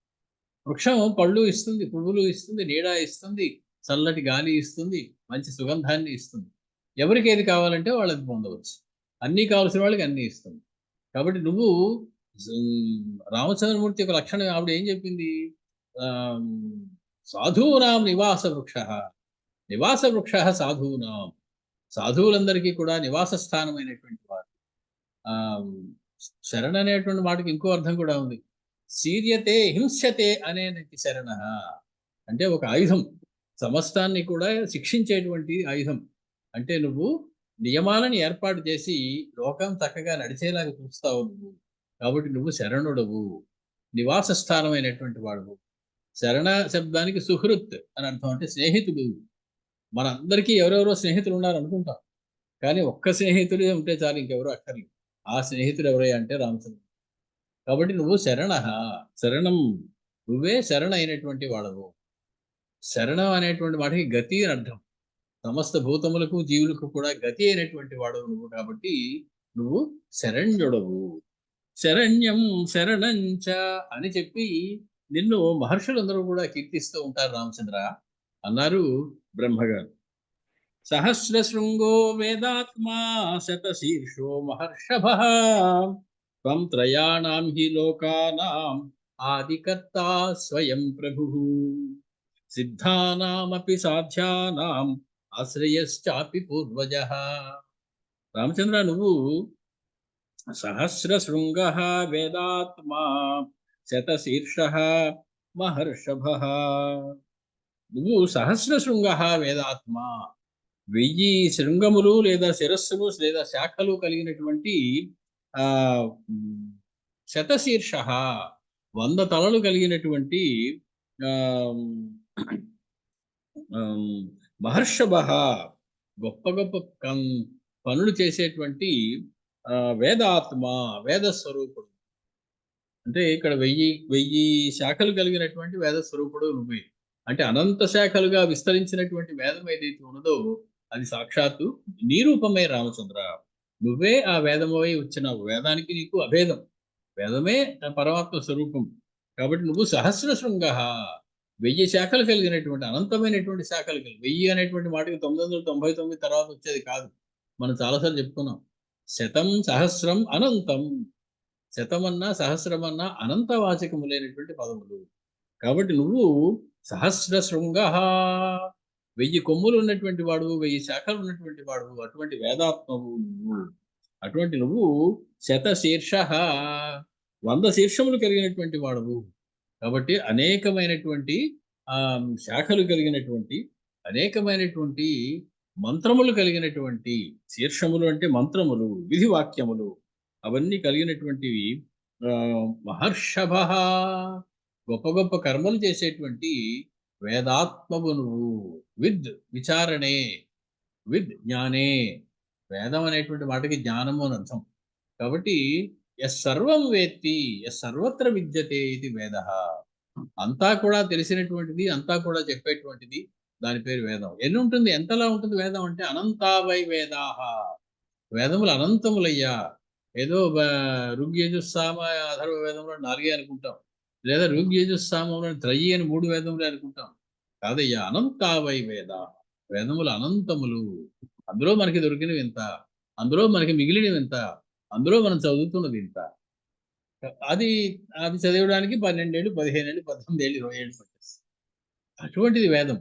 కాబట్టి అనంతమైనటువంటి వేదం ఉన్నది నీకు. శతశీర్ష, శతజిహ్వ అనేటువంటి పదం పాఠాంతరం కొన్ని చోట్ల కనపడుతున్నది. 1000 నాలుకలు కలవాడు అని. 1000 నాలుకలు కలవాడు అంటే ఆదిశేష స్వరూపం నువ్వే అని చెప్పడం. శతశీర్ష అనేటువంటి, శీర్షమ అనేటువంటి శబ్దానికి మంత్రము అని అర్థం, విధి వాక్యము అని అర్థం. కాబట్టి ఏ రకంగా తీసుకున్నా కూడా వేదానికి సంబంధించినటువంటి వాడవు నువ్వు. మహర్షభ, మహర్షభ అంటే గొప్ప పనులు చేసేవాడు అనే కాకుండా మహావృషభ. వృషభము అంటే ఎద్దు. వృషభము అంటే ఒక అద్భుతమైనటువంటి శివునికి వాహనమైనటువంటిది వృషభం. దాది ధర్మానికి ప్రతీక. వృషభం ఎప్పుడు కూడా ధర్మంతో పోలుస్తారు. ధర్మాన్ని ఎప్పుడు వృషభంతో పోలుస్తారు. ఇంకా మాట్లాడు, అది 4 పాదాల మీద నడుస్తుంది కృత యుగంలో. సరే, ప్రస్తుతం ఒక పాదం మీద నడుస్తూ కుంటుతోంది, అది వేరే సంగతి. మొత్తానికి ధర్మము అని చెప్పడానికి మరొక పేరు వృషభము. కాబట్టి నువ్వు మహర్షభ, మహాధర్మానికి నువ్వే, ధర్మస్వరూపుడు నువ్వే. రామో విగ్రహవాన్ ధర్మ అనిపించుకున్నవాడివి నువ్వే. కాబట్టి అటువంటి మహావృషభానికి నువ్వు సుమా. నువ్వు త్రయాణం హి లోకానాం, 3 లోకములకు కూడా ఆదికర్త, మొదటి కర్తవు నువ్వు. అంటే వాటిని సృష్టించిన వాడు నువ్వు అనే అర్థం. పనులు చేయడంలో, కర్తవ్యాన్ని నిర్వహించడంలో ముందు ఉండేటువంటి వాడు. ప్రథమంగా లెక్క పెట్టాలంటే, ఈ పని చేసి పెట్టాలంటే అంటే ఎవరు చేసి పెడతారు? ఆదికర్త ఎవడో అతడు చేసి పెట్టాలి. పనులు చేసే వాళ్ళలో ముందు ఉండేటువంటి వాడు ఆదికర్త. యో దేవానాం ప్రథమం పురస్తాత్ ఆదత్త ఇది ఆదిహి. ఆదత్త ఇది ఆదిహి అంటే అందరికన్నా ముందు ఉండేటువంటి వాడు, ముందు ఇచ్చేటువంటి వాడు ఆది అనేటువంటి పేరుతో చెప్పబడతాడు. కర్త అంటే కర్మ చేసేటువంటి వాడు కర్త. ఏమేం పనులు చేస్తాడు ఈయన? ఒక పరి జగముల వెలినిడి, ఒక పరి లోపలికి గొలుచు. సృష్టికి పూర్వం నిర్వికారంగా ఉంటాడు, కైవల్య అవస్థలో ఉంటాడు. కానీ కొంచెం రజోగుణం తెచ్చుకుని కర్త అవుతాడు. అలా తెచ్చుకుని ఈ సృష్టిని మొత్తాన్ని కూడా చేస్తారు స్వామి. కాబట్టి ఆయనకి ఆదికర్త అనేటువంటి పేరు. త్వం త్రయాణాంహి లోకానాం ఆదికర్త. ముల్లోకాలకి కూడా నువ్వే ఆదికర్తవు. అంతేకాదు నువ్వు స్వయం ప్రభః. నీ యొక్క కాంతి ఎవరి కాంతినో నువ్వు అప్పు తెచ్చుకోవాల్సిన అవసరం లేదు. తక్కిన వాళ్ళందరికీ కాంతి కావాలంటే నువ్వు ఇస్తావు తప్ప నీకంటూ వేరే కాంతి లేదు. నువ్వు స్వయం ప్రభః. నీ కాంతి నువ్వే సృష్టించుకుంటావు. నీ కాంతి నీకే వస్తుంది. కాబట్టి ఆమ్, ఏ కాంతి అయితే స్వయంగా తనంతట తానుగా ఉద్భవించిందో దానికి, అంటే సమస్తమైన కాంతులకి ఒక కారణం ఉంటుంది. స్వామికి మాత్రం ఏ కారణం ఉండదు. కారణం ఆయనే, కర్త ఆయనే, కారణం ఆయనే, క్రియ ఆయనే, అన్ని ఆయనే. కాబట్టి ఆయనకి స్వయంభూ బ్రహ్మ పరమం కవీనాం. ఎందుకు అలా కర్త అయ్యారు ఆయన అంటే కరుణ. మనకి జీవులకు ఏదైనా చేసి పెడదాం, వాళ్ళు తరించడానికి ఏదైనా ఆ, ఉపయోగపడేటువంటిది చేద్దాం అని చెప్పి ఈ సృష్టి చేసి అందులో మనకి ఒక జన్మనిచ్చి సత్కార్యాలు చేసుకుని బాగుపడండి, తరించిపోండి అని చెప్పి ఆ కరుణతోటి ఆయన స్వయం ప్రకాశనం కలిగి స్వయం చలనం కలిగి ఉంటాడు. చైతన్యం కూడా స్వయంగా ఉంటుంది ఆయన. అటువంటి ఆయన కాబట్టి ఆయన స్వయం ప్రభు. స్వయం ప్రభు అనేటువంటి మాట, స్వయంభూ అనేటువంటి మాట, స్వయం ప్రభ అనేటువంటి ఆ, ఆ, పాఠాంతరం కూడా ఉంది, స్వయం ప్రభు అనేటువంటి పాఠాంతరం కూడా ఉంది. మొత్తానికి అటువంటి వాడవు నువ్వేనయ్యా. సిద్ధానామపి సాధ్యానాం ఆశ్రయశ్చాసి పూర్వజ. సమస్తమైనటువంటి సిద్ధులకి సాధ్యులకి కూడా పూర్వం నుంచే ఉన్నటువంటి ఆశ్రయాన్ని ఉంది. అంటే వారికన్నా ముందున్నటువంటి వాడివి నువ్వు. నీ తర్వాత నీ సృష్టిలో భాగంగా సిద్ధులు, సాధ్యులు, చారణులు, దేవతలు వీళ్ళందరూ కూడా పుట్టుకొని వచ్చారు. మానవులు, ఆ, వానరములు, ఇవన్నీ కూడా తర్వాత తర్వాత వచ్చింది. కాబట్టి అందరికన్నా ముందున్న వాడివి నువ్వు. వారందరికీ కూడా ఆశ్రయమైనటువంటి వాడివి కూడా నువ్వు. వారికి అందే కూడా ప్రాచీనమైనటువంటి వాడివి నువ్వు. త్వం యజ్ఞః త్వం వషట్కారః త్వమోంకారః పరంతప పరాత్పరః ప్రభవం నిధనం వాతే నో విదుః కో భవానితి. నీ యొక్క ప్రభవం గాని విభవం గాని, అంటే నీ యొక్క పుట్టుక గాని, నీ యొక్క గొప్పదనము, ఐశ్వర్యము, తేజస్సు గాని నా నో విదుః కో భవానితు. ఎవరికీ కూడా తెలియదయ్యా, ఎవరికీ తెలియదు, ఎవరికీ చెప్పలేకుండా ఉన్నారు. నువ్వు ఎప్పుడు పుట్టావు, ఎలా వచ్చావు, ఇది ఎవరికీ తెలియదు. నువ్వు ఆదిగా ఉన్నావు కాబట్టి నీకంటే ముందు ఇంకేమీ లేదు కాబట్టి నీ యొక్క పుట్టుకకి కారణమైనటువంటిది ఏమిటో, ఎలా వచ్చిందో మాకు తెలియదు. అలాగే నీ తేజస్సు ఎలా ఉంటుందో, ఎంత ఉంటుందో మేము చెప్పలేకపోతూ ఉన్నాము. త్వం యజ్ఞః త్వం వషట్కారః ఓంకారః పరంతపః. నువ్వు నువ్వే యజ్ఞానివి, నువ్వే వషట్కారాన్ని, నువ్వే ఓంకారాన్ని, నువ్వే పరంతపుడవు. నీ పుట్టుక ఎవరికీ తెలియదు. నిధనం వా న విదుః. నీ సమాప్తి కూడా ఎలా ఉంటుందో, ఎప్పుడు ఉంటుందో మాకు తెలియదు. ప్రభవం నిధనం వా తే. నిధనం అన్న చోట విభవం అనేటువంటి మాట కొన్ని చోట్ల కనబడుతుంది. ప్రభవం నిధనం వా తే న విదుః కో భవానికి. నీ యొక్క పుట్టుక గాని, నీ యొక్క అంతం గాని ఎవరికీ తెలియదయ్యా. అంటే స్వామి యొక్క సర్వకర్మ సమారబ్ధత్వం ఎలా ఉంటుందో, ఆయన గొప్పదనం ఎలా ఉంటుందో చెప్తూ ఉన్నారు ఇందులో. అసలు రామాయణమే ఒక యజ్ఞం. రామాయణం మొత్తం అనుకుంటే అదొక యజ్ఞం. అందులో యజ్ఞ స్వరూపుడైనటువంటి వారు రామచంద్ర.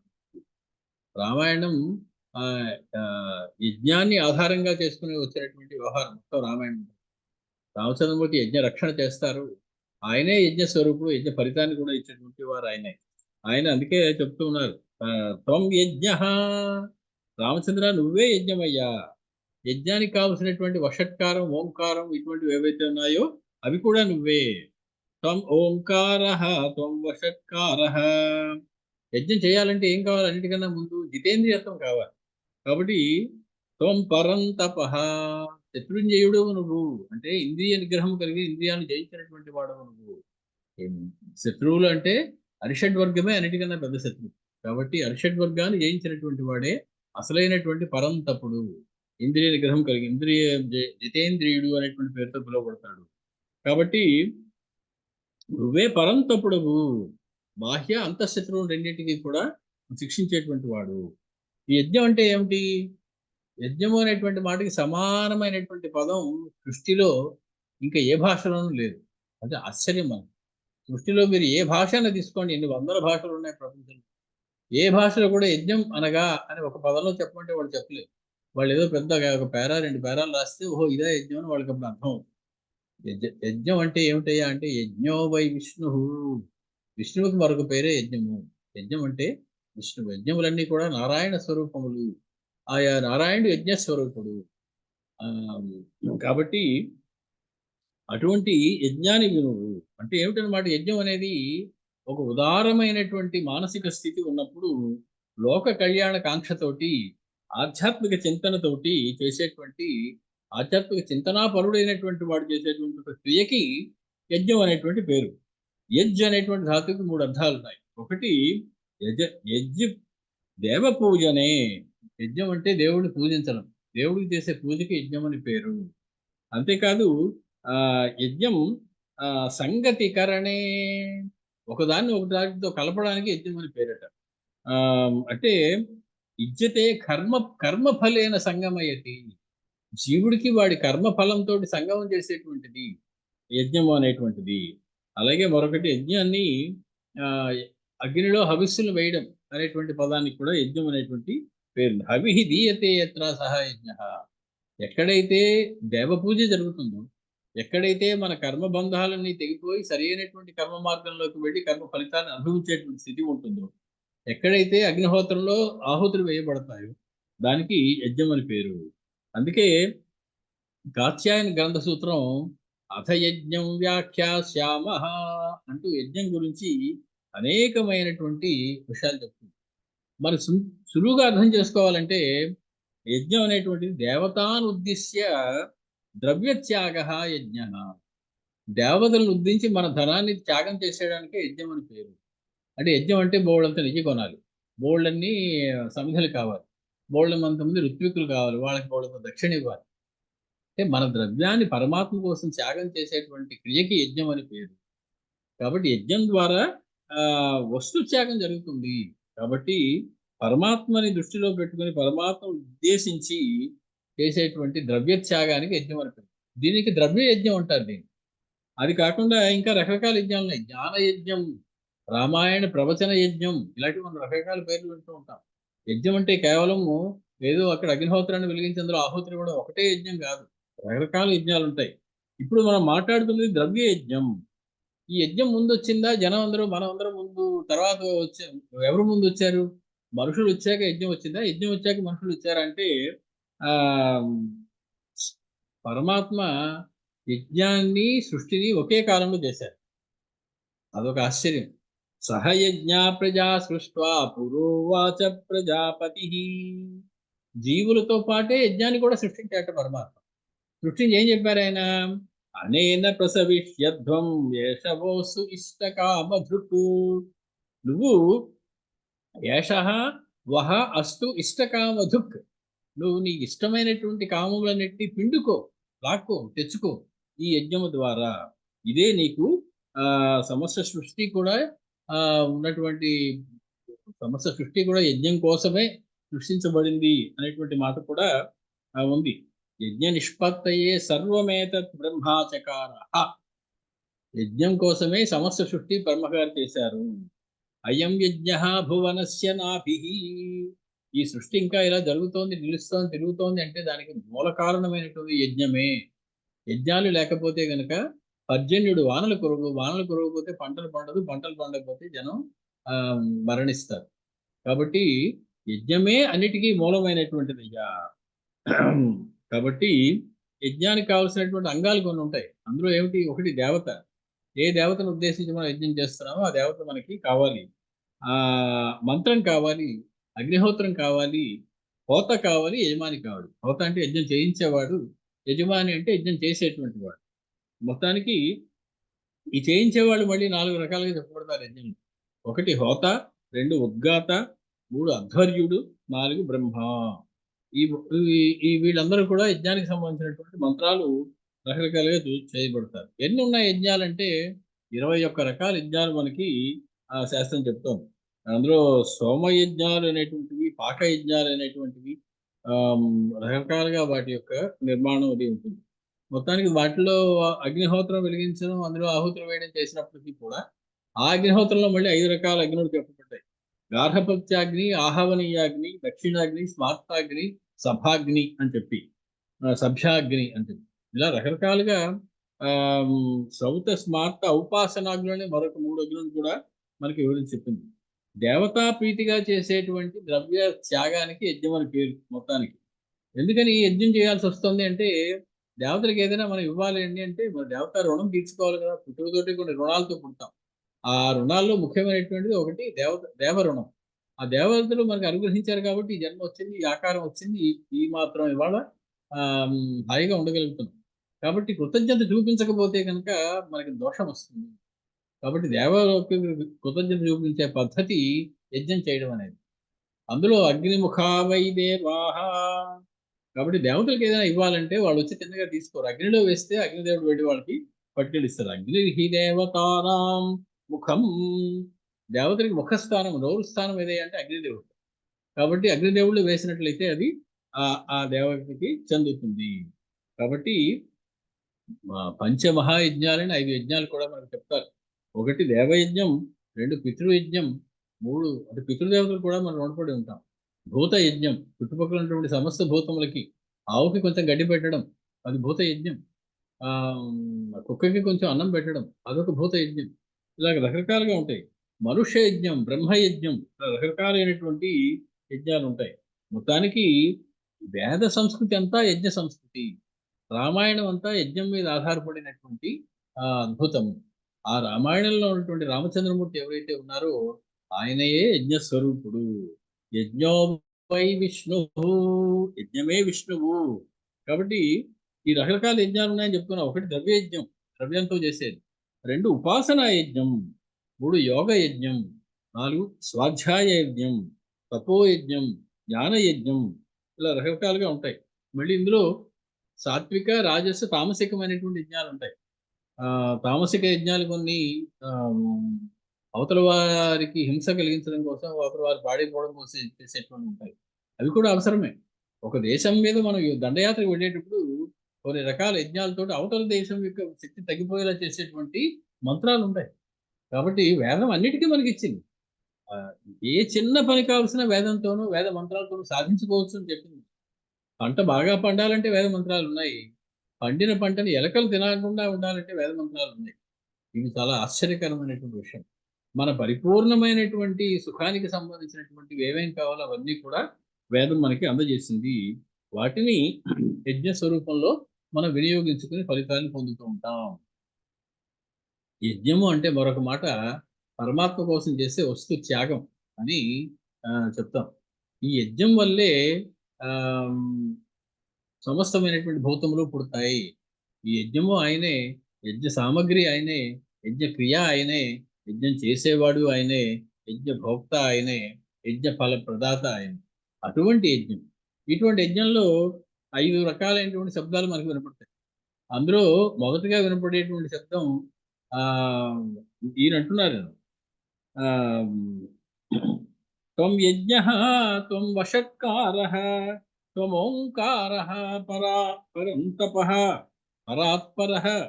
మొత్తానికి ఇందులో మాట్లాడేటువంటి ఏమిటి అంటే వషట్కారము నువ్వే అంటున్నారు. వషట్కారం అనేటువంటి మాటకి హవిస్సులు వేసేటప్పుడు వషట్ అనేటువంటి ఒక శబ్దం వాడతారు. స్వాహ, స్వధ, స్వాహ, స్వాహ యజ్ఞాయ స్వాహ అని చెప్పి స్వాహ అన్నప్పుడు వేయాలి ఆహుతి. ఈ స్వాహాకారం ఎలాగో అలాగే స్వధ అనేటువంటిది ఒకటి ఉంటుంది, వషట్ అనేటువంటి శబ్దం ఒకటి ఉంటుంది.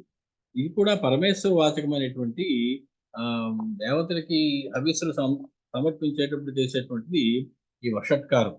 ఇది చేసేటప్పుడు ఈ వషట్కారంతో చేసేటప్పుడు కొన్ని ప్రత్యేకమైనటువంటి మంత్రాలు చదవవలసి ఉంటుంది. ఈ యజ్ఞంలో 5 శబ్దాలు ఉంటాయి. ఒకటి ఆశ్రావయ, కర్మారంభానికి ముందు చెప్పేటువంటి మంత్రం ఇది. అస్తు శ్రౌషట్ యజ, యజామహే, వషట్, ఇలాగ 5 రకాలైనటువంటి పదాలు వాడతారు. ఈ అన్ని పదాలు కూడా స్వామి యొక్క నారాయణుడి యొక్క స్వరూపమే. ఇవన్నీ కూడా రామస్వరూపమే. కాబట్టి ఇలా ఈ పదాలతో వాడేటువంటి యజ్ఞానికి నారాయణ యజ్ఞం అని పేరు. యజ్ఞం ఎలాంటిది అంటే ఆవు దగ్గరికి వెళ్ళి పాలు పితకడం ఎలాగో యజ్ఞం అలాంటిది. ఆశ్రావయ అంటే ధేనువుని ఆవుని మన దగ్గరికి తీసుకురావడం. ఆమ్, తీసుకొచ్చాక ఆమ్, అస్తు శ్రౌషట్ అంటే పాలు పితకడం లాంటిది. ఆశ్రావయ ధేనువుని పిలవడం. ఆ ధేనువు దగ్గరికి వెళ్ళి యజ పాల పాత్ర సిద్ధం చేసుకోవడం. యజామహే ఆ పితికేవాడు ఆ ధేనువుని సమీపించడం. వషట్ అంటే పాలు పితకడం. మొత్తానికి ఒక ధేనువు నుండి పాలు ఎలా తీస్తామో ఓ యజ్ఞకర్మకి ఆవు నుండి పాలు తీయడానికి సమానమైనటువంటి పోలికలు చూపించింది మనకి వేదం. కాబట్టి ఆ వషట్కరోతి వశ్యం కరోతి ఇది వషట్కార. వషట్కార స్వామి వషట్కార అని చెప్తున్నారు ఈయన. వషట్కారం అంటే ఏమిటట? స్వామిని వశం చేసుకునేటువంటి శబ్దానికి వషట్కారం అని పేరు. ఆ శబ్దం పలికితే స్వామి మనకి వశం అయిపోతారు. కాబట్టి ఆ వషట్ అనేటువంటి మాటకి ఇంకొకటి కూడా ఉంది అర్థం. వషట్ అంటే స్వామి యొక్క ఓజస్శక్తి. ఆ అది ఓజస్సు అంటే యత్ బలం ఆమ్, కామరాగ వివర్జితం జగద్విధారణ సామర్థ్యం తత్ ఓజస్సు. ఏ బలమైతే కామాది వికారములు లేకుండా ఉంటుందో, ఏ బలమైతే సమస్తమైనటువంటి జగముల యందు సృష్టి స్థితి లయములు చేసేటువంటి సామర్థ్యం కలిగి ఉంటుందో ఆ బలానికి ఓజస్సు అని పేరట. కాబట్టి పరమాత్మ ఈ వషట్ లేదా ఈ ఓజస్ కలిగినటువంటి వాడు. కాబట్టి త్వం వషట్కార, ఆ ఓజస్ శక్తి అంతా కూడా నీకే ఉందయ్యా. త్వం ఓంకార, స్వామియే ఓంకార స్వరూపుడు, ప్రణవ స్వరూపుడు రామచంద్రుడు. ఓంకారానికి మరొక పేరు తారకము. రామచంద్ర నువ్వే తారకమయ్యా, తారక రాముడు నువ్వే. కాబట్టి అటువంటి వాడవు నువ్వు. నువ్వు ఏ మంత్రానికైనా ముందు చెప్పవలసినటువంటిది ఓంకారమే. కాబట్టి ఓంకారానికి మంత్ర రాజము అని పేరు. మంత్రం అన్నింటికి రాజట ఓంకారం. కాబట్టి అటువంటి ఓంకారాన్ని నువ్వే. ఈ ఓంకారమే రామ అనేటువంటి శబ్దంగా పరిణమించింది అని మనకి ఆ చెప్తాయి కొన్ని శాస్త్రాలు. అకార ఉకార మకారాలైతే ఓంకారమట. రకార అకార మకారాలైతే రామ అవుతుందట. కాబట్టి అటువంటి ఆ రకార అకార మకారముల యొక్క స్వరూపం నువ్వు. ఓ రామచంద్ర నువ్వు త్వం యజ్ఞ, త్వం వషట్కార, త్వమోంకార పరాత్పర, త్వం ప్రభవం నిధనం వా తేనో విదుఃఖో భవాంతి. నీ యొక్క పుట్టుక గాని నీ యొక్క అంతం గాని ఎవరికి కూడా తెలియదయ్యా. నువ్వు ఎక్కడుంటావు? దృశ్యసే సర్వభూతేషు గోషు చ బ్రాహ్మణేషు చ దిక్షు సర్వాసు గగనే పర్వతేషు నదీషు చ. ఇటువంటి రామచంద్రుడు నువ్వు ఎక్కడుంటావయ్యా అంటే, నేను ఎవరిని, ఎక్కడి నుంచి వచ్చాను, ఎక్కడుంటాను అడిగావు కదా, ఏమీ తెలియనట్టు. నేను చెప్తున్నాను నువ్వు ఎక్కడుంటావు. నువ్వు సర్వభూతేషు సమస్త భూతముల హృదయంలోనూ ఉండేటువంటి వాడు. వారిలో ఉండేటువంటి వ్యష్టి చైతన్యమే నువ్వు. గోషుచ గోవులలో నువ్వు ఉంటావు. బ్రాహ్మణేషు బ్రహ్మజ్ఞానం కలవారిలో ఉంటావు. సర్వాసు దిక్షు సర్వ దిక్కుల్లోనూ ఉంటావు. గగనే ఆకాశంలో ఉంటావు. పర్వతేషు పర్వతాల్లో ఉంటావు. నదీషు చ నదులలో ఉంటావు. అంటే కలండనడు వాడు కలడో లేడో అని సందేహం వచ్చింది గజేంద్రుడికి. ఆ ఆ సందేహం లేకుండా చెప్పినటువంటి సమాధానం ప్రహ్లాదుడు చెప్పాడు. ఇందుగలడందు లేడని సందేహము వలదు.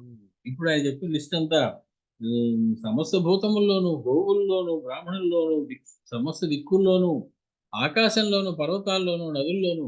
అంటే ఇందుగలడని అందు లేడని సందేహము వలదు. ఇందెందు వెతికి చూసిన అందందేగలడు ఎవరు? రాముడు. ఆ రాముడు గురించి చెప్తూ ఉన్నారు బ్రహ్మగారు. ఆ రాముడు నువ్వు. సహస్రచరణ శ్రీమాన్ శతశీర్ష సహస్రదృక్ త్వం ధారయసి భూతాని పృథివీం సపర్వతాం. రామచంద్ర నువ్వు సహస్ర చరణుడు.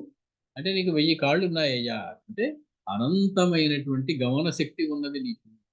ఎక్కడికి కవలిస్తే అక్కడికి వెళ్ళగలవు. అన్ని చోట్ల వ్యాపించి ఉండగలవు. ఆ చరణము అనేటువంటిది గమన శక్తికి ఉపలక్షణంగా చెప్పబడింది. కాబట్టి నువ్వు సహస్ర చరణుడివి, అనంతమైన గమన శక్తి కలవాడు. అంటే సర్వకాల సర్వావస్థల్లోనూ సర్వ దేశాలలోనూ నిరాఘాటంగా ఎక్కడికి కావలిస్తే అక్కడికి వెళ్ళేటువంటి శక్తి. మనలో ఉన్నటువంటి గమన శక్తికి కారణం కూడా ఆయనే. గ్రహాదులన్నీ కూడా గమన శక్తి, గ్రహాలన్నీ గిరగిరా తిరుగుతున్నాయంటే వాటిలో ఉన్న గమన శక్తికి ఆయనే కారణం. అంటే అనంతమైనటువంటి గమన శక్తితోటి జగాన్ని నడిపిస్తున్నటువంటి వాడివి నువ్వు. నువ్వు సహస్రచరణ శ్రీమాన్. శ్రీమాన్ ముందు చెప్తున్నా ఒకసారి ఈ పదం. శ్రీమంతుడవు నువ్వు. శ్రీని నిత్యము కలిగి ఉండేటువంటి వాడవు. ఎప్పుడూ కూడా నిన్ను విడిచిపెట్టకుండా శ్రీ ఉంటుంది కాబట్టి నువ్వు శ్రీమాన్. అంతేకాదు శతశీర్ష. శీర్షము అంటే శిరస్సు, శతము అంటే అనంతం. నువ్వు అనంత శీర్ష. మనకి విశ్వరూప సందర్శన చేసినప్పుడు అనంత శీర్షములు, అనంత బాహువులు, అనంతమైనటువంటి పాదములతో ఉన్నటువంటి విష్ణువులు వర్ణిస్తారు. కాబట్టి వేల కొద్దీ శిరస్సులు కలిగి ఉన్నావు. విష్ణు స్వామికి వేల కొద్దీ శిరస్సులు ఎలా ఉన్నాయి? మీదోటి, నాదోటి, చుట్టుపక్కల వాళ్ళతోటి అన్ని శిరస్సులు ఆయనవే. అన్ని శిరస్సుల యొక్క చైతన్యము ఆయన వల్లే ఉన్నది. కాబట్టి విష్ణువుకి ఎన్ని శిరస్సులు ఉన్నాయంటే అనంతమైనటువంటి శిరస్సులు ఉన్నాయి. దానికి ఉపలక్షణంగా శతశీర్ష. అనంతమైనటువంటి చెవులు ఉన్నాయి, అనంతమైనటువంటి ముఖములు ఉన్నాయి, అనంతమైనటువంటి నాసికలు ఉన్నాయి. కాబట్టి సమస్త జీవుల యొక్క మూర్ధములోను వ్యాపించినటువంటి శక్తి ఏదైతే ఉన్నదో ఆ శక్తి సహస్రశీర్ష పురుష అనేటువంటి ఆయనవు నువ్వే. సహస్ర దృక్కు. నీ కళ్ళు కూడా సహస్రములు, సహస్రాక్ష అంటే అపరిమితమైనటువంటి దర్శన శక్తి కలిగినటువంటి వాడు. సర్వద్రష్టవు అంటే నీకేదో ఇక్కడ జరిగింది తెలుస్తుంది, అక్కడ జరిగింది చూడలేదండి, ఇది చూస్తూ ఉండిపోయినా చూడలేకపోయానండి అని మనం అనుకుంటాం. అలా ఉండదు. నీ యొక్క అపరిమితమైన దర్శన శక్తి చేత సమస్తాన్ని కూడా గమనించేస్తూ ఉంటావు. ఇవి చూపు అన్న చెప్పగానే సమస్తమైనటువంటి ఇంద్రియములకి కూడా చెప్పుకోవాలి.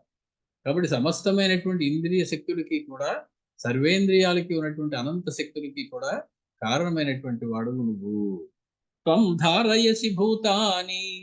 సమస్త భూతములని నిలిపి ఉంచి పట్టి ఉంచేటువంటి వాడు నువ్వు. పృథివీ చ సపర్వతాం. ఇన్నిన్ని పర్వతాలతో ఉన్నటువంటి భూమి ఇంకా నిలబడి గుండ్రంగా ఉంది, తిరుగుతోంది జాగ్రత్తగా, దేనికి తగిలేకుండా.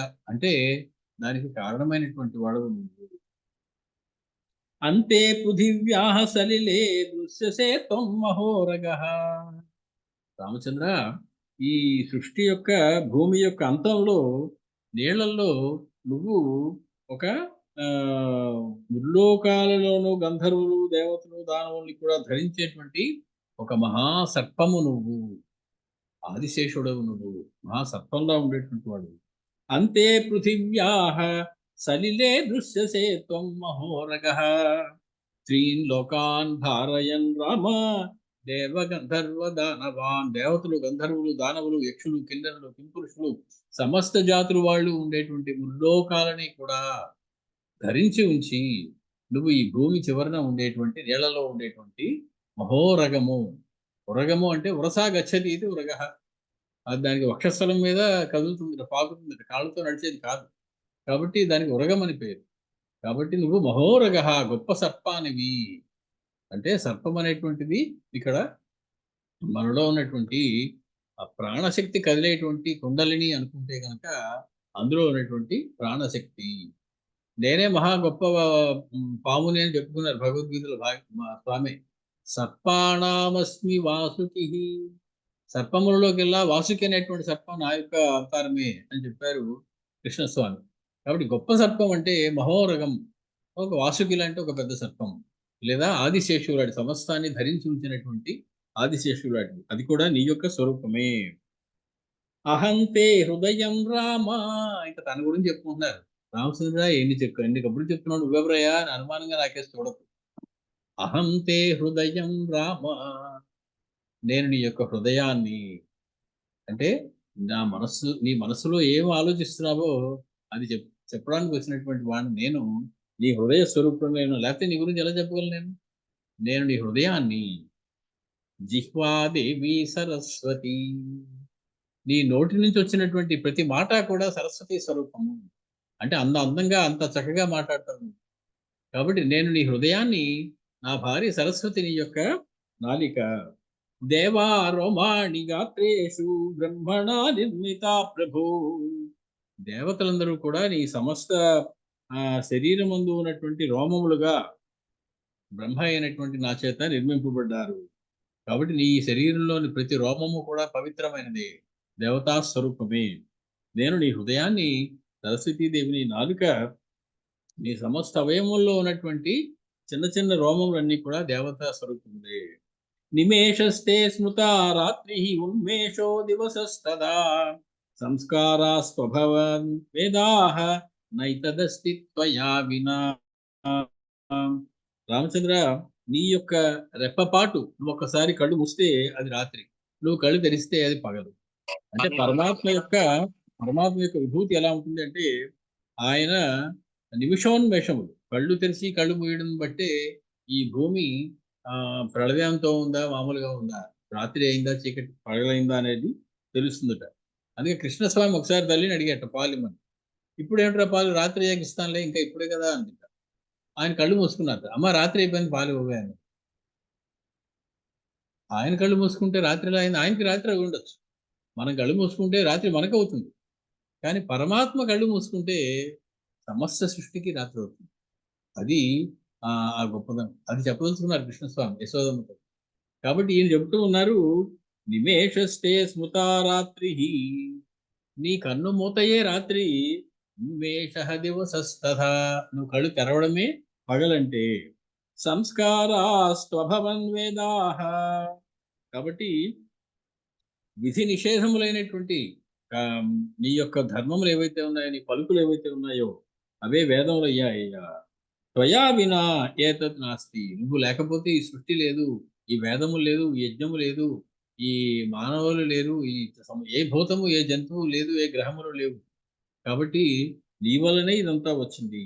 జగత్ సర్వం శరీరంతే, ఈ సృష్టి జగత్తంతా కూడా రామచంద్ర నీ యొక్క శరీరము. స్థైర్యం తే వసుధాతలం, నువ్వు నీ యొక్క స్థిరత్వం ఏదైతే ఉందో, కదలకుండా ఉండేటువంటి నీ లక్షణం ఏదైతే ఉన్నదో, అటు ఇటు చెదరని నీ లక్షణం ఏదైతే ఉన్నదో, అది భూమి. భూమి అలా నిలబడి ఉంది అంటే దానికి కారణం నువ్వు స్థిరంగా ఉండడం వల్లే. అగ్ని కోప, నీ కోపమే అగ్ని. ప్రసాదస్తే సోమ, నీ అనుగ్రహమే చంద్రుడు, చంద్ర స్వరూపం. రామచంద్రుడు చంద్రుడితో, చంద్రుడితో అన్నది, రాముడిని చంద్రుడితో పోలుస్తాం మామూలు. రాముడు రామచంద్రుడు ఎందుకు అయ్యాడండి అన్నారు. విశ్వనాథరావు అందమైనటువంటి మాట చెప్పారు. ఆయనకి అక్షరాభ్యాసం నామకరణం చేస్తున్నప్పుడు బియ్యంలో రామచంద్ర అని రాశారండి. ఆయన బియ్యం పక్కకి తీసి ఆ పళ్ళాన్ని పక్కకు పెట్టినప్పుడు కొంచెం కదిలిపోయింది. తర్వాత వాళ్ళు ఏం రాశారు అని చూస్తే భద్ర అని చదివేశారు వాళ్ళు. కాబట్టి రామభద్రుడు అని మారిపోయిందండి, అసలు పేరు రామచంద్రుడు అండి, ఆయన పెట్టింది, తండ్రి పెట్టింది అని అన్నారు. అది కూడా కాదు, రామహాయే పెట్టింది అసలు పేరు, వశిష్ఠ మహర్షి. రామహాయ 2 అక్షరాలు చాలు, అందుకని అక్కర్లేదు. ఆ 2 అక్షరాలే మంత్రం. అటువంటి ఆయన 16 కళలు కలిగి ఉన్నాయి కాబట్టి చంద్రుడిలా ఉంటారు. చంద్రుడు ఎంత ఆహ్లాదం ఉందో అంత ఆహ్లాదం ఈయనకి ఉంది కాబట్టి ఈయన చంద్రుడిలా ఉంటారు. ఇవన్నీ కాదండి, ఆయన జన్మ వచ్చినప్పుడు సమస్త దేవతలు దిగి వచ్చారు ఆయన చూడడానికి. మా వంశంలో ఇంతటి వాడు పుట్టాడు అని సూర్యుడు కూడా వచ్చేసాడు. ముచ్చట పడిపోయి అక్కడే నెలనాళ్ళు ఉండిపోయాట అయోధ్యలోనే సూర్యుడు. మనకి అయోధ్యలో ఇప్పటికీ అగ్నికుండ్, సూర్యకుండ్ అనేటువంటి ప్రదేశం, అక్కడ విడివి చేసి ఉన్నట్టు నెలనాళ్ళు ఆయన సూర్యుడు రామచంద్రమూర్తి పుట్టినప్పుడు ఆనందంతో. సరే నెల తర్వాత వెళ్ళాడు ఆయన. వెళ్ళాక చంద్రుడు వచ్చాడు ఏడుస్తూ. రామచంద్ర చూసావు, అందరూ వచ్చి నేను చూసేశారు, నేనేమో చూడలేకపోయాను, ఎందుకంటే వాడు కదలలేదు, నెలలాళ్ళు ఇక్కడే ఉండిపోయాడు, నేను ఎలా రాను, చంద్రుడు ఉదయించడానికి వీల్లేదు కదా ఆయన ఉన్నంతసేపు, కాబట్టి సూర్యుడు ఉండిపోవడం వల్ల నేను అందరికన్నా ఆలస్యంగా చూస్తున్నాను, నా దౌర్భాగ్యం ఇలా ఉందని ఏడిస్తే రామచంద్రుడు ఓదార్చి, నువ్వేం ఏడవకయ్యా, నీ పేరు నాతో కలిపి పెట్టుకుంటాను, ఇవాళ నుంచి నేను రాముడిని కాదు రామచంద్రుణ్ణి, నా పేరు తలుచుకున్నప్పుడల్లా నీ పేరు కూడా తలుచుకుంటారు జనులు అనేటప్పటికి చంద్రుడు కొంచెం ఆనందపడ్డాడు, వెళ్ళిపోయాడని ఒక అందమైనటువంటి ఐతిహ్యం. సరే ఇవన్నీ వాల్మీకి చెప్పినవి కాదు, ఇవన్నీ కొన్ని కథలే కావచ్చు, కానీ వాటిలో ఒక అందమైనటువంటి సరసత ఉంది కాబట్టి మనం చెప్పుకోవడం. ఈయన చెప్తున్నారు, నువ్వు ఆ చంద్రుడు, నువ్వు ఎప్పుడు అనుగ్రహాన్ని చూపించినప్పుడు, కోపాన్ని చూపించినప్పుడు అగ్నిదేవుడు నువ్వు. కాబట్టి విష్ణు సోమరూపత్వాత్ సవై సోమ ఉదాహృత. విష్ణువు కూడా సోమ అనేటువంటి పేరు ఉంది. సోమ అంటే చంద్రుడు అని అర్థం, ఆనందమయుడు అని అర్థం. అంతేకాదు ఉమయా సహ సోమ, స ఉమా సోమ, ఉమాదేవితో కూడినటువంటి వాడు అంటే పరమేశ్వరుడు అని అర్థం సోమ శబ్దానికి. నువ్వు ఎప్పుడు సోముడు అవుతావు అంటే అనుగ్రహాన్ని చూపించడు. అంటే పరమేశ్వరుడిగా ఉంటావు నువ్వు. అమృత స్వరూపుడు నువ్వు కాబట్టి నువ్వు రామచంద్రుడు. చంద్రుడు అమృతాన్ని కురిపిస్తాడు. ఆ అమృతం అంటే రసం అని పేరు దానికి. రసో వై సహా అంటుంది శాస్త్రం. కాబట్టి ఆ రసస్వరూపుడు నువ్వు. ఆహ్, అందుకే మహర్షి ముందే అంటారు. రాజ్ఞా దశరథేనాపి లబ్ధః అమృతమివ అమరైః. రామచంద్రమూర్తి దేవతలకు అమృతం దొరికినట్టుగా దొరికాడట దశరథ మహారాజు. దేవతలకు అమృతం దొరికితే అంతకన్నా కావాల్సిందేముంది? అలాగే దశరథ మహారాజుకి రామచంద్రుడు పుట్టిన తర్వాత ఇంకా కావాల్సిందేముంది? కాబట్టి దేవతలకి అమృతంలాగా దశరథుడికి రామచంద్రుడు దొరికాడయ్యా అని చెప్పి చెప్తారు. మొత్తానికి సోమ శబ్దంలో పరమేశ్వరుని గుర్తు తెచ్చుకున్నాం కాబట్టి రుద్ర హృదయోపనిషత్తు అని ఒకటి ఉంది. అందులో ఉమాశంకరయోహ యోగం స యోగో విష్ణురుచ్యతే. ఉమాశంకరుల యొక్క యోగం ఏదైతే ఉందో, కలయిక ఏదైతే ఉన్నదో దాని పేరు విష్ణు యోగము అని పేరు. దానికి విష్ణువు అని పేరు అంటుంది. మొత్తానికి సోమస్వరూపాన్ని నువ్వు అని చెప్తూ ఉన్నారు. చెబుతూ శ్రీవత్స లక్షణ, శ్రీవత్స వక్షస్థలం కలిగినటువంటి వాడు. స్వామి యొక్క హృదయం మీద శ్రీవత్సం ఉంటుందట. శ్రీవత్సం అంటే అదొక పుట్టుమచ్చ అని కొందరు వర్ణిస్తారు. లేదండి క్షీరసాగర మథనం చేసేటప్పుడు అన్నిటికన్నా అడుగున దొరికింది అదొక పెచ్చు లాంటిది. సముద్రం అంతా చిలకగా చిలకగా చిలకగా పాలు బాగా మరిగించగా మరిగించగా మరిగించగా తోడు పెట్టేయడం అయిపోయాక ఇంకా అంటుకున్నటువంటి కాస్త నల్లబారినటువంటి మేగడ ఏదో ఉంటుంది అలాంటి అటువంటిది దొరికింది దేవతలకి. దాన్ని తెచ్చి శ్రీ విష్ణుమూర్తికి ఇస్తే చాలా బాగుందని హృదయం దగ్గర పెట్టుకున్నారు ఆయన. అప్పటి నుంచి శ్రీవత్స వక్ష లాంఛనుడు అని పేరు. కాబట్టి అది దేనికి సంకేతం అంటే శ్రీవత్స అనేటువంటిది, వత్స అనేటువంటి వాటికి వక్షస్థలం అర్థం. శ్రీవత్స అంటే లక్ష్మీదేవి వక్షస్థలం మీద కలవాడయ్యాడు అప్పటి నుంచి. లక్ష్మీ పతిత్వానికి సంకేతం అది. కాబట్టి శోభన వత్స శబ్దానికి మరొక అర్థం ఉంది. వదతీతి వత్సః, బాగా మాట్లాడేటువంటిది వత్సం అని పేరు. అంటే శోభనకరమైనటువంటి మాటలు పలికేటువంటి వారు కాబట్టి రామచంద్రమూర్తికి శ్రీవత్సః అనేటువంటి పేరు. మంగళకరమైనటువంటి వాక్యం ఆయన పలుకుతారంటే అర్థం ఏంటి? మంగళకరమైనటువంటి వాక్యమన్నా వేదమన్నా ఒకటే. వేద స్వరూపుడు, వేదాన్ని పుట్టించినటువంటి వారు కాబట్టి శ్రీవత్సః అనేటువంటి పేరు. అటువంటి ఆయన నిమేష జగత్సర్వం శరీరంతే స్థైర్యం తే వసుధాతలం అగ్నిః కోపః ప్రసాదస్తే సోమః శ్రీవత్స లక్షణః. ఒక్క 5 నిమిషాల్లో మనం ఈ ఇది పూర్తి చేసుకుని ముందుకు వెళ్ళిపోదాం. లేకపోతే ఇది ఇంకా కొనసాగేలా కనపడుతుంది. త్వయా లోకాః త్రయః క్రాంతాః పురా త్వయి స్వైర్విక్రమైస్త్రిభిః. రామచంద్ర, ముల్లోకాల్ని కూడా నువ్వే ఆక్రమించేసావు, ఒకసారి గుర్తుందా నీకు అని అడుగుతున్నాడు బ్రహ్మదేవుడు రామచంద్రుడు. ఎప్పుడు అన్నారు ఆయన. అదేమిటయ్యా వామనుడిగా వచ్చి త్రివిక్రముడు అయిపోయి ఒక కాలుతో భూమిని, ఒక కాలుతో ఆకాశాన్ని, ఒక కాలుతో ఇంకెక్కడ పెట్టమంటావు అని అడిగావు. అదే ఉంది అంటున్నారు రామచంద్రమూర్తి. విష్ణుమూర్తి గుర్తు చేస్తూ ఉన్నారు బ్రహ్మగారు. నీ చేతనే ముల్లోకములు కూడా 3 పాదములతోటి పూర్వం ఆక్రమించబడ్డాయి. మహేంద్రశ్చ కృతో రాజా, అలా ఆక్రమించిన తర్వాత నువ్వేం చేశావు? బలిం బద్ధ్వా సుదారుణం, దారుణుడైనటువంటి సుదారుణమైనటువంటి కృత్యంతో బలిని బంధించి పాతాళంలో కనగదొక్కి మహేంద్రశ్చ కృతో రాజా, రాజుగా ఇంద్రుడిని రాజును చేశావు దేవతలకి, మహేంద్రుడిని పాతాళానికి తొక్కేశావు. అన్ని మాటలు ఎందుకయ్యా రామచంద్ర? ఒక్క మాట చెప్తాను విను. సీతాలక్ష్మీ అసలు సంగతి చెప్పేస్తూ ఉన్నారు. మొత్తం రామాయణం అంతటి కూడా ఏ రకంగా మొదలైందో దాని యొక్క సారం పిండి చెప్పేస్తూ ఉన్నారు. సీతాలక్ష్మీ, సీతమ్మయే లక్ష్మీదేవి.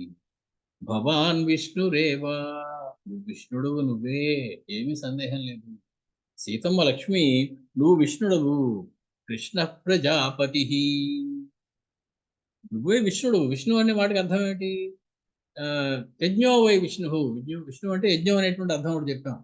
అలాగే విష్ణు వ్యాప్తవు, సర్వజీవుల్లోనూ సమస్త అణువుల్లోనూ వ్యాపించినటువంటి వాడవు నువ్వు.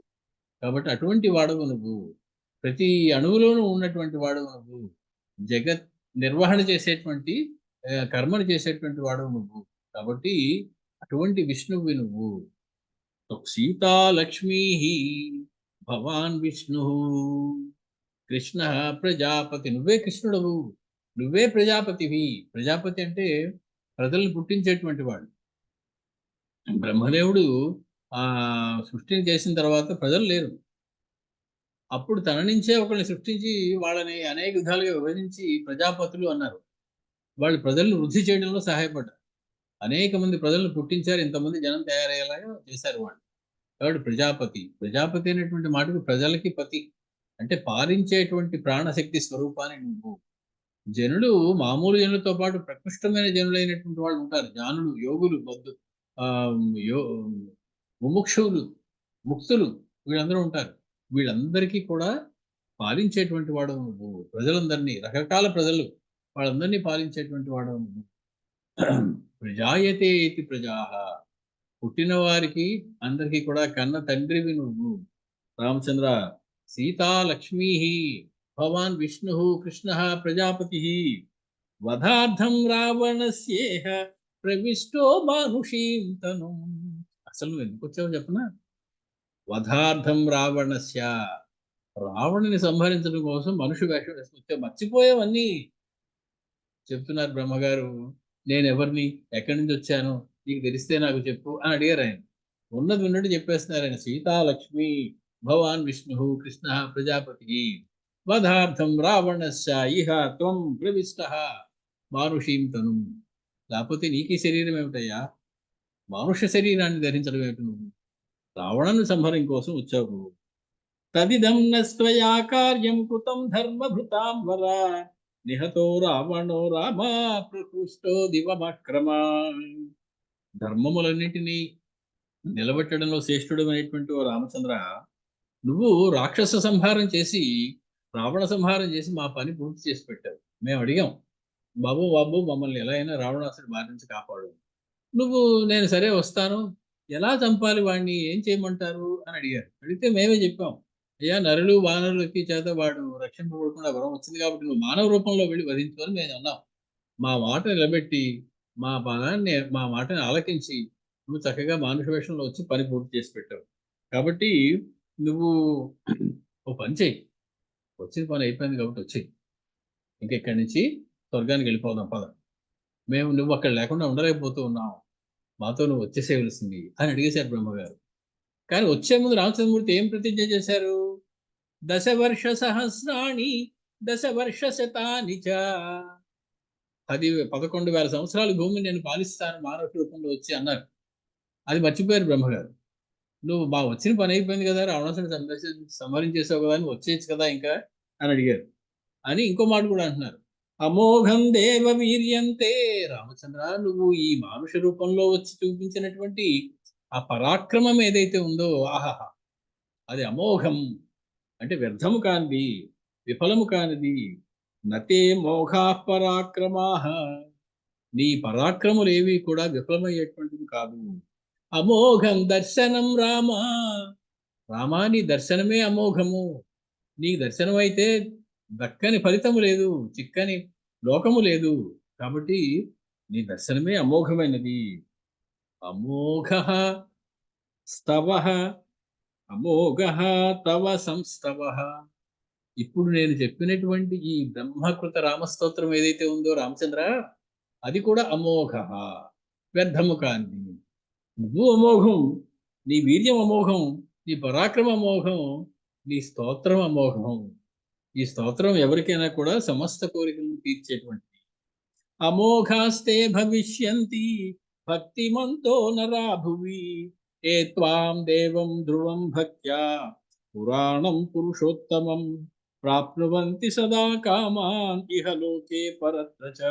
భువి, భూలోకంలో తే భక్తిమంతః నరాః, నీ యందు భక్తి కలిగినటువంటి మానవులు అమోఘాః భవిష్యంతి.